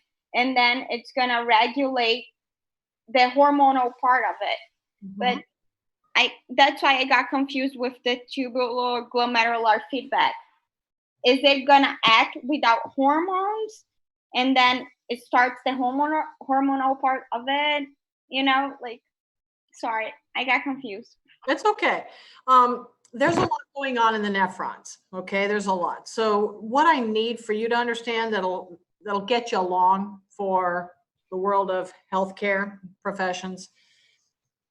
We have a lot of ways of adjusting blood pressure, and that's really that's really what you're dealing with it when you're talking about all of that. Okay, is the blood pressure piece of it. Okay, does that make sense? Yes. So there are different ways to control blood pressure. And actually, if I remember correctly, there's a really good flow chart thing in here. And maybe that would help better. Hold on. Let's see. This? Yeah, this one. So in your books, this thing is over somewhere. That was very deep of me, but it is in your books on page 988. Okay. So this kind of addresses what you're trying to make sense of, I think, best. All right. So when you look at this, if my pressure as perceived by my kidneys, we just start on the left-hand side. Okay. Thais, do you have the book so you can see? Okay. All right. So when the blood pressure drops, remember when blood pressure in the afferent arterioles, if there's a lower flow, in other words, it's like turning the tap closed, okay? There's less flow, there's less pressure. If there's less pressure, there's less filtration pressure, which means that there's less stuff being shoved through the filtration membrane, simply because I've got less force against the walls of the capillaries. Does that make sense? That sprinkler hose thing, right? In the garden, if I way open the tap and I've got lots of water flowing through, it's going to push water. It's going to fly out of the sides of the leaky hose. But if I turn the pressure down by turning down the tap of the water, closing off the water down, then I won't have water shooting out. That's kind of the way the kidneys work. The afferent arteriole, if I close it down, or if I have lower flow through it, whatever the reason. Maybe there's not much flow coming from the renal arteries. Maybe there's a blockage. Maybe it's stenosed, right? It's narrowed down. Maybe this is somebody who's had a crazy, stupid habit of smoking for years. And so now their arteries are closing down. They're clogged up. Whatever the reason, if my flow in through into my kidneys is diminished, the pressure against the walls of the capillaries of those glomeruli will be lower too. If there's a lower flow through them, there's a lower pressure, which means that less filtrate will be shoved through. So far, so good. The less filtrate that is formed, the less filtrate that's shoved through, the more water and stuff we're holding on to. And the more you hold on to, the more fluid you keep in your body's pipes, the greater the blood pressure. Does that make sense? Right? Greater blood volume, greater blood pressure. So the kidneys have their flow through there. They can control arterioles. So if the arterioles are closed down for whatever reason, low flow into them, or they vasoconstrict because it's the sympathetic nervous system telling them to vasoconstrict. Lower flow through means that I'm going to get less pressure, which means I'm going to make less urine. I'm going to hold on to more water.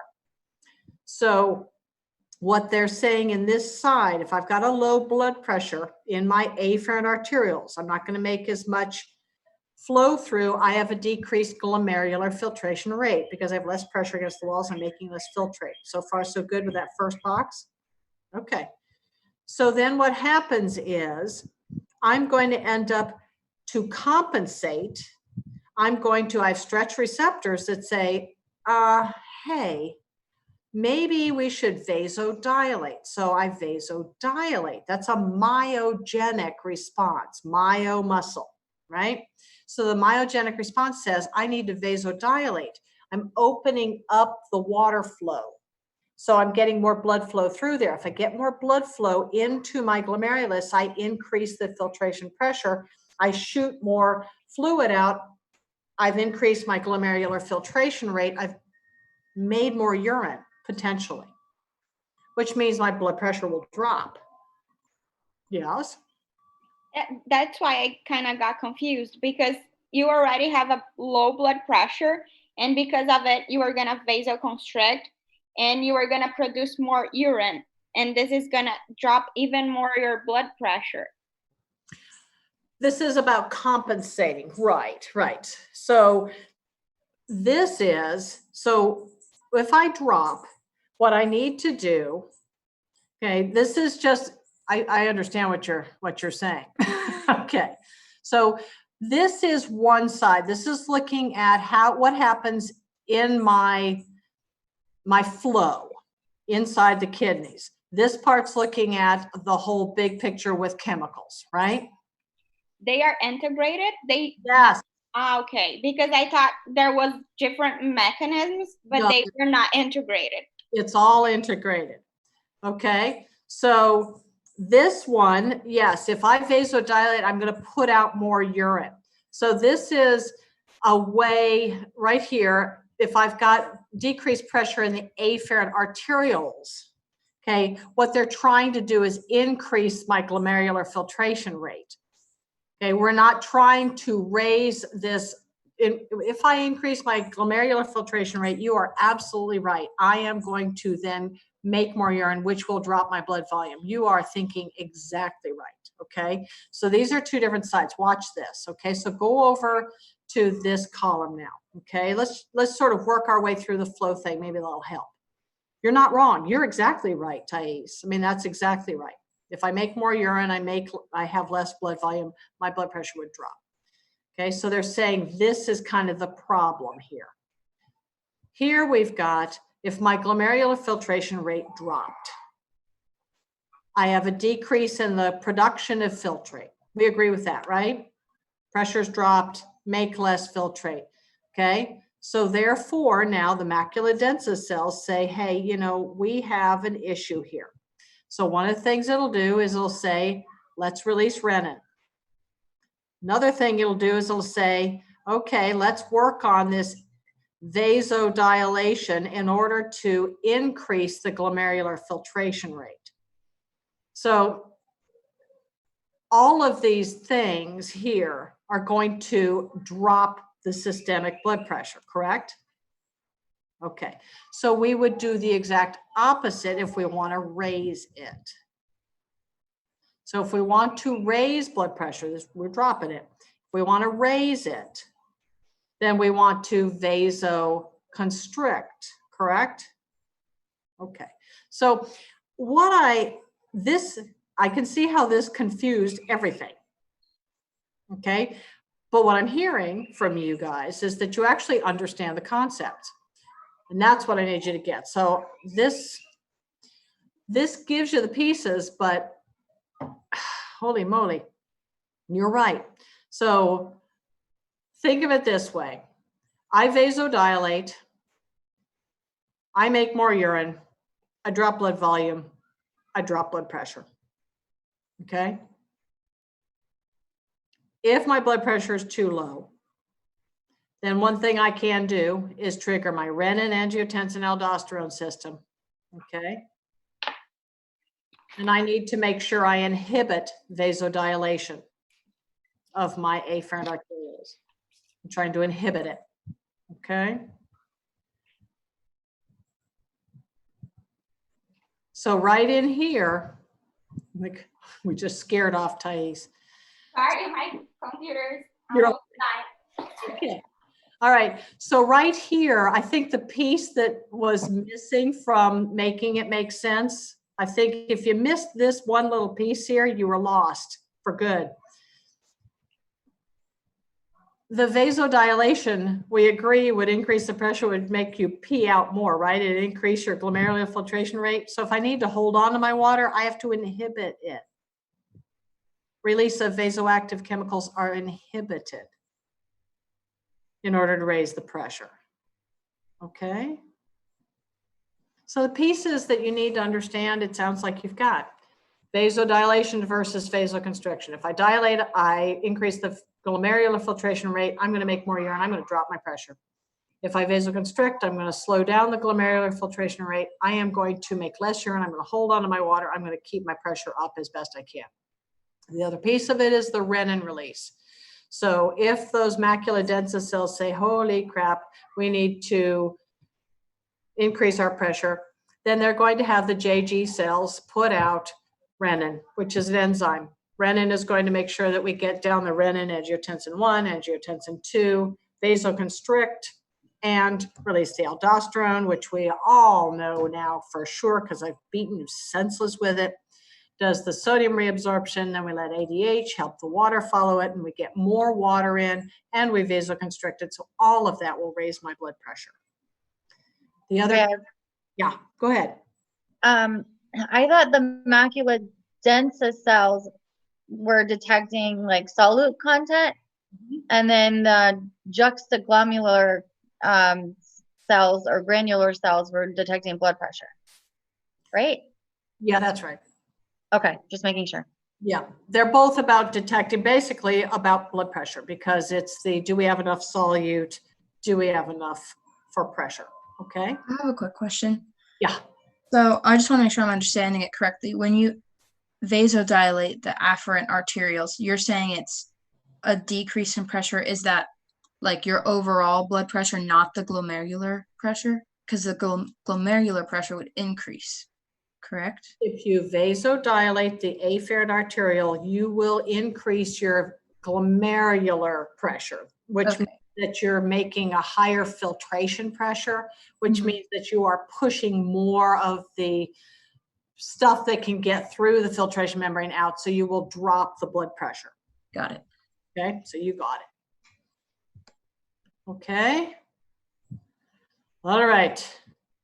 The last piece is that we are also kicking in with the sympathetic nervous system. So the sympathetic nervous system's job is to work with the blood vessels.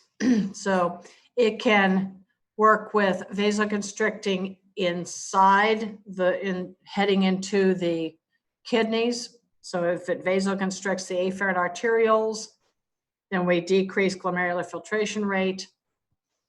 It can also cause, or it can vasodilate, depending on what we need. If it vasodilates by stopping the vasoconstricting, then it will increase the glomerular filtration rate.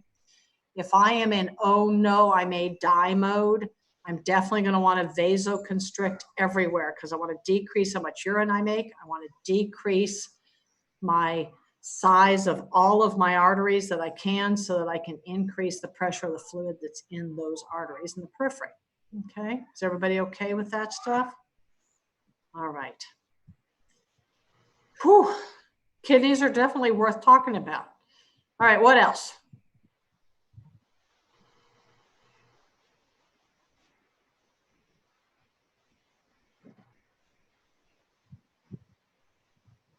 Can I do one more?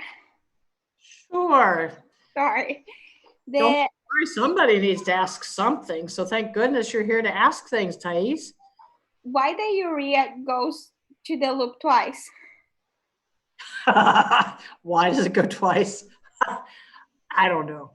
Because it opens the channel on the collecting duct and comes back right back in. And I got confused why it's doing it. I don't know. That's another one of how high is up. I don't know. I don't know why it does that. There's probably some deep, at the molecular level physiology that I've just never looked into as to the why. But I don't know. Sorry. I thought I should know why this is going through the loop twice because I saw it goes through the loop twice and then it's excreted. But, why? Yeah, I don't have a good answer for you. I could make something up, but I'm not going to do that. That's not my style. No, it's good. I'm going to go with I need to know. I don't know. I'm not going to ask you because I don't know. When we have hereditary and phenotype versus genotype, I know you were saying genotype is like the genes and then phenotype is how they're expressed like physically.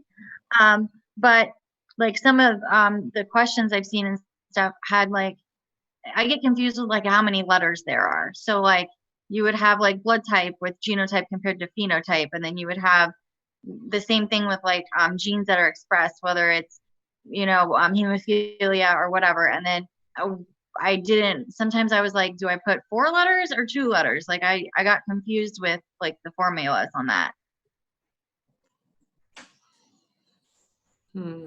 This is where I'm desperate for a board. Let me see. Hold on 1 minute. Let me see if I can turn off my share screen and just have myself fill this, I guess. Let me see if I got something to write on and with.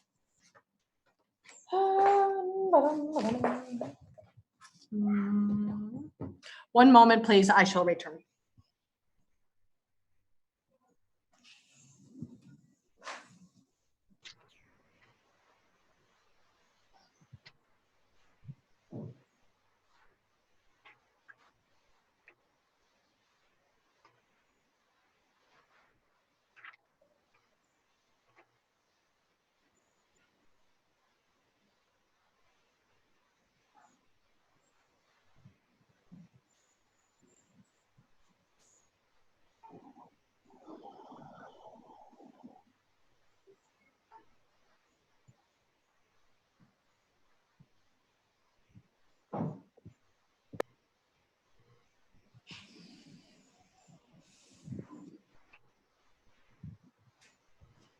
All right, Paper and Sharpie by George. One moment, please. It's time to take this screen sharing off.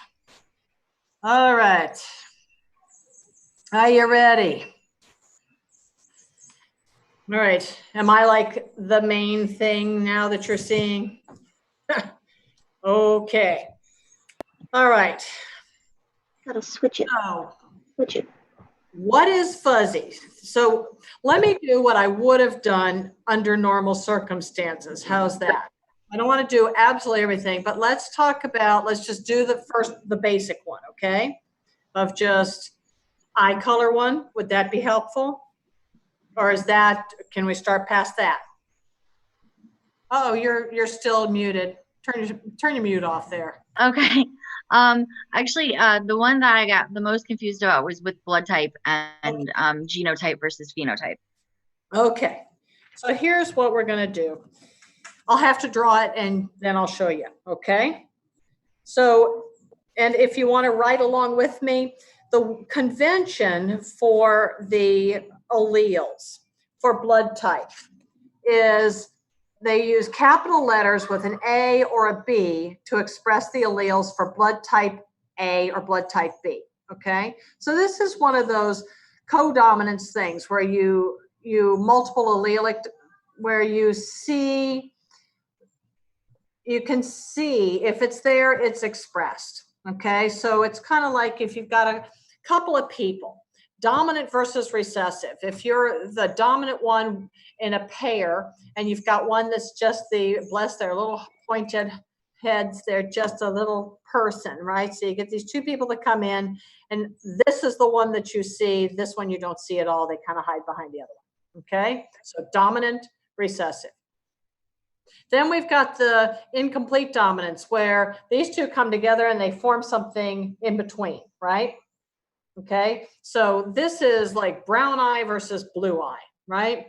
So blue eye is this little thing that hides behind if it's with a brown. So if you see a brown allele with a blue allele, then all you see is brown. If you see brown and brown, if you're homozygous dominant, you see brown. Heterozygous, you see brown. The only way you see blue is with the two blues together because they're both recessive, correct? Okay, then we've got I'm sickle cell anemia.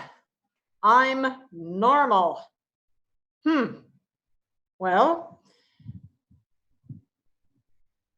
I'm partway normal, partway sickle, if I've got one of each. Okay, so that's that incomplete dominance. So I can have, let's see, this side of my hand is going to be the sickle side. This is going to be the normal side. So I can have full-on sickle and be sickle cell anemic and be screwed, right? I'm great for malaria, but I'm going to die of sickle cell anemia, so that's a drag. Okay, I can be heterozygous, and that way I have sickle cell trait, which means I'm great for places with malaria. I'm great as long as you keep me warm and well hydrated and healthy, right? And I won't succumb to malaria for sure. So that's fantastic. But if you get me cold, don't move me up to, the Colorado Rockies or anything, because I'll probably go into a sickle cell crisis and I could go bad from there. And then there's I'm fully normal, which is fabulous as long as you stay away from malaria. So that's that intermediate one, right? Okay, so with blood types, blood type is the one where I get to see it if it's there. So if I take my possible choices, and I have a mom who is blood type A and a dad who is blood type B. All I know for sure is that mom has this A allele. That's all I know for sure. And I know dad has the B allele, okay? So the question is, could they possibly have a type O child? Well, O means that I'd have to have two of those. So could I have somebody who has type A blood end up with and reproducing with somebody who has a type B blood and still end up with a type O baby? Is it possible? Yes, it is. And how is it possible? Because Thais, you said yes, so you got to unmute yourself, honey. Sorry. So because if you are A and O, the recessive, and B and the recessive, the last square that you have, you are going to be O. You got it. So if I fill those in, so in other words, my mom and my dad are both heterozygous for their blood type. And if I fill these in,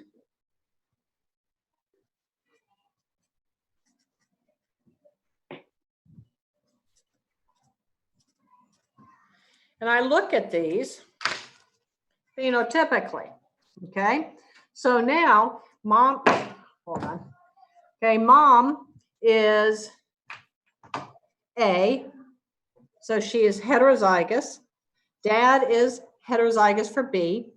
And so their kids, those two people could end up with any possible blood type offspring. There's a 25% chance of any type because it could be AB, could be B, could be A, could be O.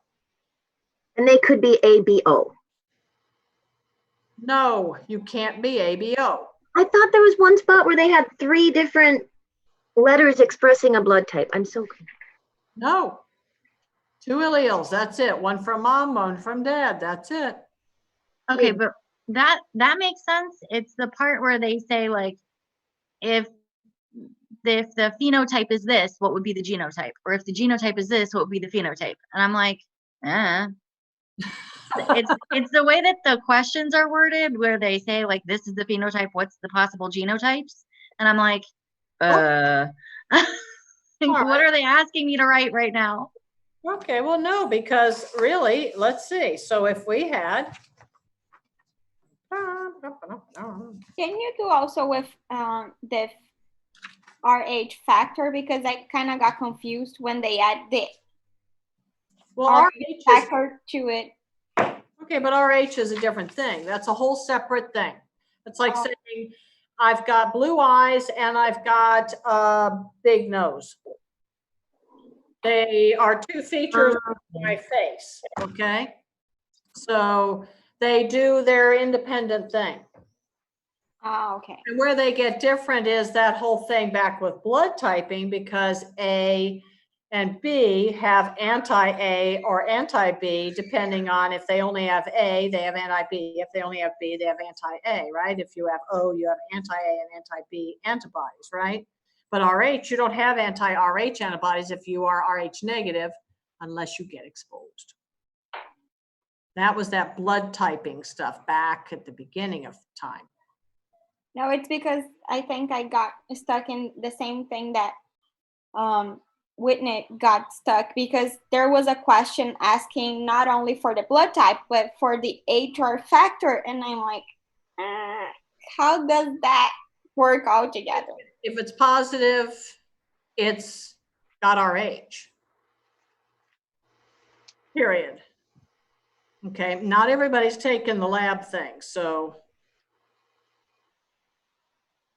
we're not going to talk a whole lot of details about any questions off of a lab thing, correct? Okay. Wait, we can keep talking about the lab. I'm okay with that. Yeah, but they probably aren't, because, you know, then they might not look smart. That's not fair, right? Although I don't curve anything, so that doesn't matter, I guess. But nonetheless, okay. Unfair advantages. We are a very, very fair. Life doesn't give everybody equal, but we can be fair with what we can be fair with. All right, so here's the thing. So if I were going to say, well, what are my possible blood types? And this was actually an exercise that we would have done in the lab if we'd been doing the lab together as we were supposed to, okay? So if you look at type A, type B, AB, and O, you know, and you look at those blood types and you think about, well, what are my choices, right? So what could I have in order to have a blood type A? What alleles would give me an A blood type? There are 2 different A and AB. No. A and O? Yeah, I could have A and O alleles, or I could have AA. A and A, right? And for B, AB? For B, I would have. No, the AB. What can I have for AB? A, B, and O. Or you have to have A and B. That's all you can have. The only way you'll get AB is if you only get 2 alleles. That's it. So if you want to make an AB blood type, you better have 1A and 1B. That's all you can have. Yeah. Right? Right. Okay, then. You don't get a third one just because, even though Beth wants one. You can't have it. I want to have 3. You can't have 3. Sorry. No. Okay. So if I wanted to have a blood type A or a blood type B, I could have 2 ways of getting there, right? I can have IA and IA, or IA and little I, right? And same thing for B, just IB, or IB, little I, right? So I've got 2 ways of having blood types A or B. But when I get to AB, there's only one way to get there, and there's only one way to be an O, isn't there? What's the genotype to be O? II. Little I. Yeah, little I. There's only one way to be there. And the only one way to be an AB is to have capital IA and capital IB. Okay, so when you see somebody's genotype, you know what the phenotype will be. But when you see a phenotype, then you have to think about all the different ways you can get there. For blood types, it's pretty darn limited. That's it. Those are your choices. There's nothing else. Okay? Cool? So the phenotype is whether you got. It's what do you see? Yeah, it's what you say. So it's whether the genotype is what both parents contributed, right? And then the phenotype is what that one got.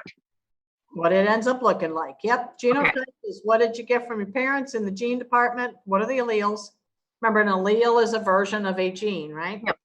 Okay. So, and then phenotype is physical expression.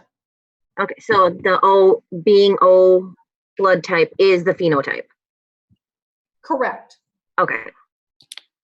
Yep. The little I. The genotype is when you have 2 together. That's the genotype before it's figured out. Correct. All right. You have to know what the 2 alleles are in order to get your phenotype. Okay. Okay. But you know, a lot of genetics, honest to goodness, it's figured out because we look at you, then we look at your parents, and we look at your parents' parents and the siblings, and we start mapping things out. This is what genealogy has allowed people to do in the world of genetics. It's how they figured out the sex-linked traits. Because, you know, if something's on an X chromosome, girls get 2, guys get 1. So every single sex-linked trait is, if there's a screw up, the guys are going to show it much more readily than the girls, because the girls have to have 2 screwed up alleles. If the chances are good, they'll get 1 good one. Right? Everybody okay with sex-linked traits? It's the only time you get to use X and Y. Sex-linked traits, I want you to think hemophilia and colorblindness. Those are the 2 major ones that they'll ever talk about. Okay. That's it. The only person that can, well, females transfer, but they're easier for them to transfer to the males, but males still can carry it if. Males can never be carriers of a sex-linked trait. Okay. Carrier means you have a secret nobody knows. But a female can get hemophilia if she gets both alleles from both parents. So then the male would have to have been a carrier, right? Not a carrier. That's not the term you use. He has it. Oh, he has it. Hemophiliac guy, or he's a colorblind guy. Okay. Okay. Let's say instead of hemophilia, let's go to colorblindness. I'm going to do one of these, okay? And I'm going to set it up where we got mom and we got dad, okay? So I'm going to, and you can do the same thing down on your pieces of paper too. Okay, but it's rarer. So if I had a mom who can see perfectly well with color, she has no idea that she has a problem. So she's at the top. She's a carrier for color blindness, right? And then over on the side here, this is dad, and dad is colorblind. So now if you are from a family where you've never known anybody colorblind, then and you were XX and you're just perfect, that means that you're going to have these girls who are perfect. They're going to be carriers. They're perfectly fine phenotypically. But if you fill them in and mom doesn't have a carrier, in other words, mom is perfectly normal. Both alleles are good. See how I've covered up my C, right? Mm-hmm. So this would be XC, XC for these. So you would end up with 2 daughters who are carrying the trait, but they can see fine. Yes. Over here, we're going to have perfectly normal boys. But now we go on and we now take one of the daughters. So here's the daughter. So the daughter now falls in love with another guy, not her dad. That's illegal in the United States, at least. Gross. Okay, so, and it's got a big ooh factor. So now she falls in love with a colorblind guy and they reproduce. So now you start filling in the boxes and what do we see? We're going to see a colorblind girl and a colorblind boy. And perfectly normal, a carrier girl, but perfectly normal looking, right? Because it'd be XCX in this box, we agree? And a perfectly normal boy who's not carrying any secret, because boys can't be carriers of sex-linked traits. They express it or they don't. Carrier equals secret. Okay? One more question. It's always 50, you always have a 50-50 shot, right? Like, you can't.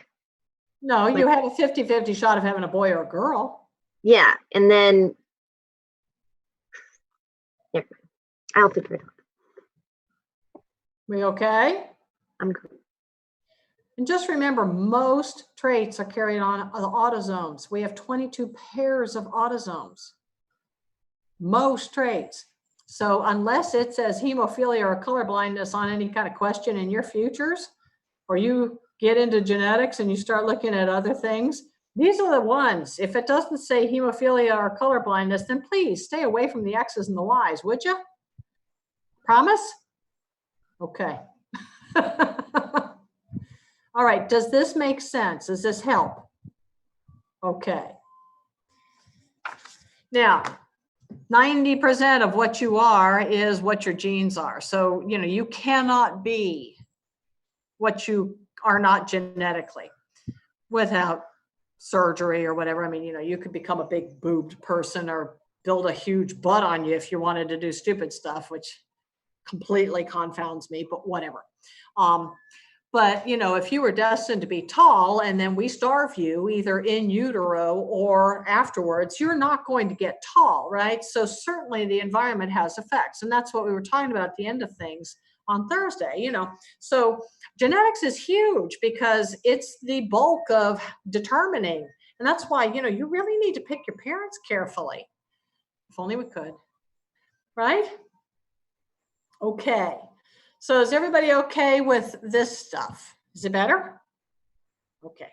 All right, what else? When you went through the blueprint, did it help? Okay. It's helped me. Huh? It helped you? Yeah.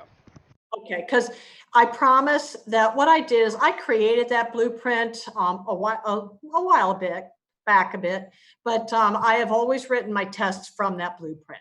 It made it so that, you know, it was easier to guide me and how many questions I wrote on each thing. So we're talking about the. I'm talking about the blueprint for the final and lecture that you got. Okay, I was confused. I thought maybe there was a blueprint for exam 4 too, and I was excited, but there's not. No, I didn't do one of those.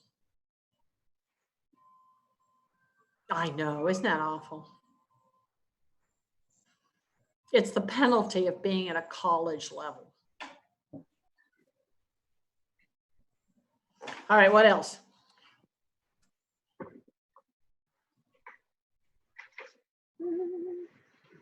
Are we gonna have? Didn't somebody say something about ABGs earlier? Somebody did say something about ABGs. It was Mimi, wasn't it? Yeah. Mimi, was it you? Yes, if you care to share that again, I'd be happy to listen. Me too, I'm with you. Okay. Well, I got confused in the area where we said, you know, you look at the pH and that'll tell you if it's alkalosis or acidosis. But then you said it not always. You have to look at. Well, you have to look at everything.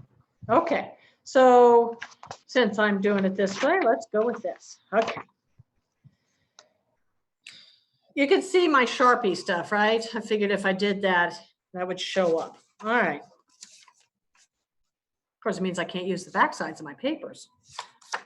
We'll see how we go. I might have to go get more paper. All right. So this is actually really relevant. We were talking about this the other day because all of us had N95 respirators on during surgery. And I was saying to the CRNA, I was like, I wonder if we're in respiratory acidosis right now. I wonder what our bicarb is. Did she love it or he? Yeah, she was like, we're probably all in respiratory acidosis because none of us can breathe. We're just breathing in our own CO2. That's right. There's like a meme. There's a meme going around. It says it's called hypercapnia. Yep, hypercapnia equals elevated carbon dioxide, and carbon dioxide plus water equals us. Okay. Whenever you're doing ABGs, it's another thing for anybody who goes on and learns how to read EKGs, okay? There's just, if you do it the same way every time, you will never get wrong, okay? So the first thing that you do is you know the rules of pH, okay? So you know the normal for pH, and if I were you, I'd be writing this down, just 7.35 to 7.4 to 7.45. Okay, because that's our normal, right? And then we've got carbon dioxide. And for that, we've got, what's the range? You remember?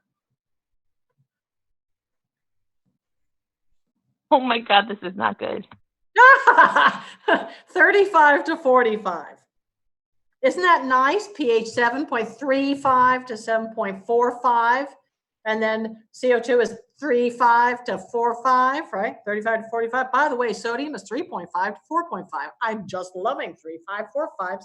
Okay, so then I've got bicarb, HCO3 minus is what? 22, 26. 22 to 26. Okay, now with carbon dioxide, if I am less than 35, what does it do to pH? Up or down? Down. Nope. Carbon dioxide plus water equals acid. More carbon dioxide is more acidic. Less carbon dioxide means the pH goes up, right? Okay. If it's greater than 45, then that means the pH goes up or down? Down. Okay. For a bicarb, if it's less than 22, that means the pH goes down. If it is greater than 26, it means the pH goes up. Okay, so this is our truth, correct? Okay. So what? Hold on. Don't take that down. Wait a minute. I have to put I've got a fan on because I'm outside and it's a little warm. So it was blowing I don't want my Sharpie to dry out. Okay. Got it. Thank you. Okay. You are welcome. Okay. So what I want you to notice is right here, when I've got less thans, if my values go down out of the normal range, do you see the pHs go opposite directions? That's a big deal. If I am going above my normal range in both of them, the pHs go in opposite directions, correct? Okay, everybody good? Okay, because that's how we compensate. That's a huge deal. If both of them go out of range in the same direction, one is compensating for the other. Okay, that's the universal truth. So next piece, I'm going to put on the same piece of paper. All right. So there's compensation. Okay. So compensation which I think is one of the bugaboos for people. Okay, so for compensation, there's uncompensated, there's partially compensated, and there's fully compensated, right? So for uncompensated, what you have is pH is out. I'm going to put ABN for abnormal, okay? I'll show you in a minute. Or this is for uncompensated? This is uncompensated. The pH is abnormal. And either CO2 or bicarb, HCO3 minus, are out of range. I'm just going to say out. Okay? Partial compensated. pH is abnormal. It's out. And both CO2 and HCO3 minus are out of range. In the same direction.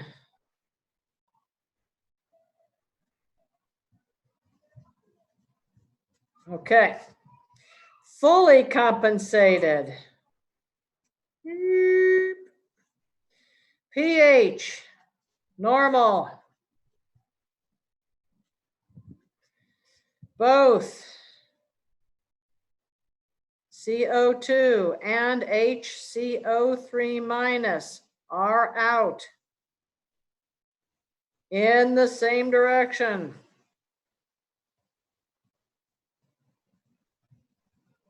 Okay. There you go.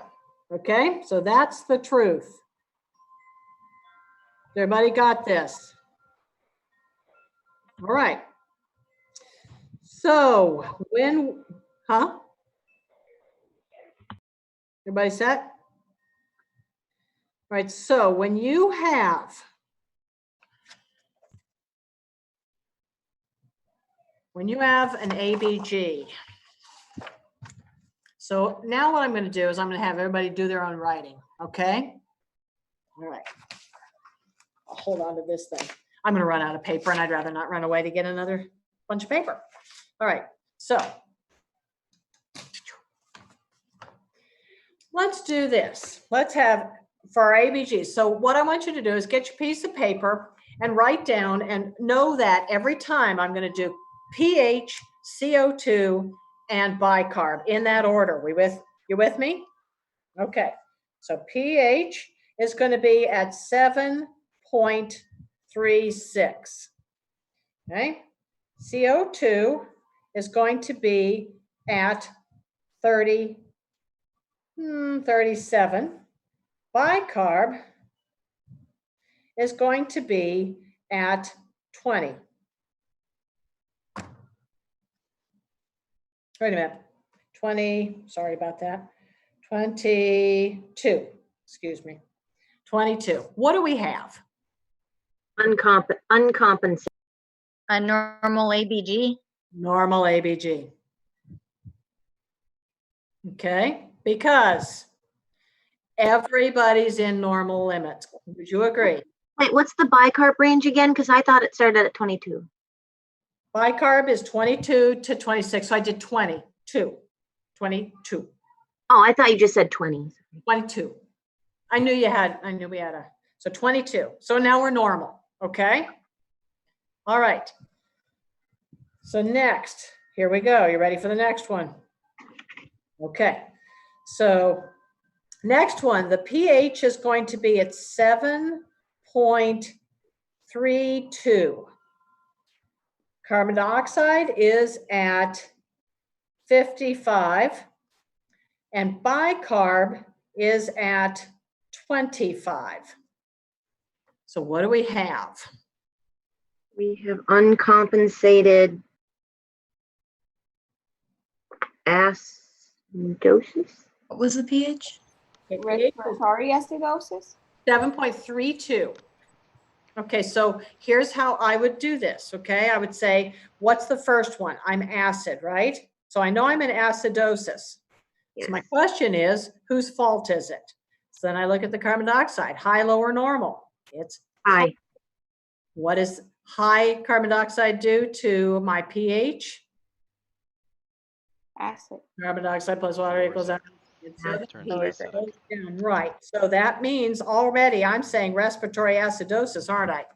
So then my last piece is the bicarbonate doing anything to help? And No. in this case, No. it's not. So it's uncompensated. Yeah, I was right. Okay, you were. So now change one number to make it partially compensated respiratory acidosis. Your bicarb would be high. Okay, so if I raise my bicarb and say make it 28, then I'm partially compensated. Mimi, you okay? It's very quiet from Mimi world. I had to run to the restroom. Well, okay. All right. So, But I was listening. oh, okay. All right. So 32 is acid, 7.32 is acidosis, 55 for the carbon dioxide. Certainly it's respiratory problem because that's too high.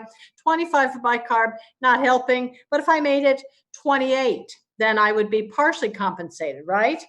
So what would I do to make it fully compensated? If my bicarb is now at 28, Change the You have a normal Your pH. pH needs to be normal. make the pH be 7.35 or 36. Now I'm fully compensated respiratory acidosis, correct? Okay, try another one. And by the way, this would be a COPD-er. If I'm in fully compensated respiratory acidosis, it's because I've been doing it a long time. I've compensated with my kidneys. I've figured out how to do this, okay? All right, let's try this one. Let's do 7.47 is the pH.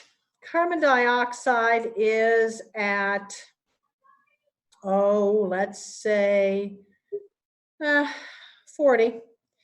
And bicarb is at 30. What do we have? alkalosis. It's uncompensated metabolic alkalosis. Uncompensated metabolic alkalosis because the pH is high, so I know I'm alkalotic. The carbon dioxide isn't even trying. It's right in the middle of its range, right? So that's not trying, and it's not its fault because it's not even out of range. The bicarb, however, is out of range and it's up. And when bicarb is high, it raises the pH. So that, now, how would I make this partially compensated metabolic alkalosis? If your CO2 was high. Okay, so I could raise my CO2. Say that I wanted to make that maybe 50 instead of 40, right? And then what do I do to make it fully compensated? Normal pH. But yeah. Make my pH normal, drop it down to 0.45, okay?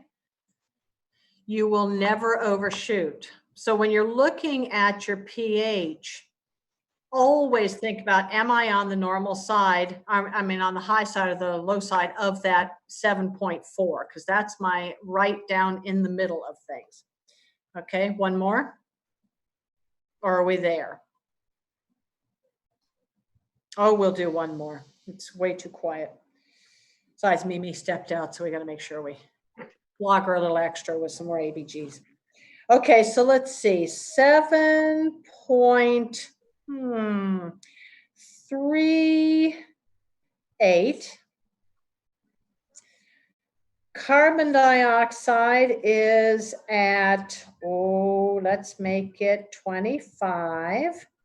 And bicarb is at 15. What do we have? Metabolic acidosis. We do. And what else? Fully compensated. Fully compensated metabolic acidosis. This could be somebody who decided that the way to lose weight was to go fully ketones. So they're on the keto diet. They feel like crap, but by George, the weight is melting away because they're burning all their fats up. They may or may not survive it, but boy, they'll look good in the coffin. As long as you look good doing it. Yeah, no. Besides, I'm sticking with that. As we get older, it's better to have some extra fat just so that you have metabolically a cushion. Wait, you said on that last one, the metabolic fully compensated acidosis was the bicarb or the carbon dioxide was 25? Yep. And the thing is 22 to 26? So that would be normal, right? 22 to 26 is for bicarb, hun. 35 to 45 is carbon dioxide. Oh, Okay. I'm trying. Oh, being blonde. Okay. Luckily, we're allowed to tease blondes, I think, still. And since I spent most of my life being blonde, I feel Hey, we have more fun. That's what they say. They say it depends upon the situation, but yeah, we have a lot of fun anyway. So do brunettes, though. All right, go ahead. What else? So it makes sense how you get into these different things. How could I become in metabolic alkalosis instead of acidosis?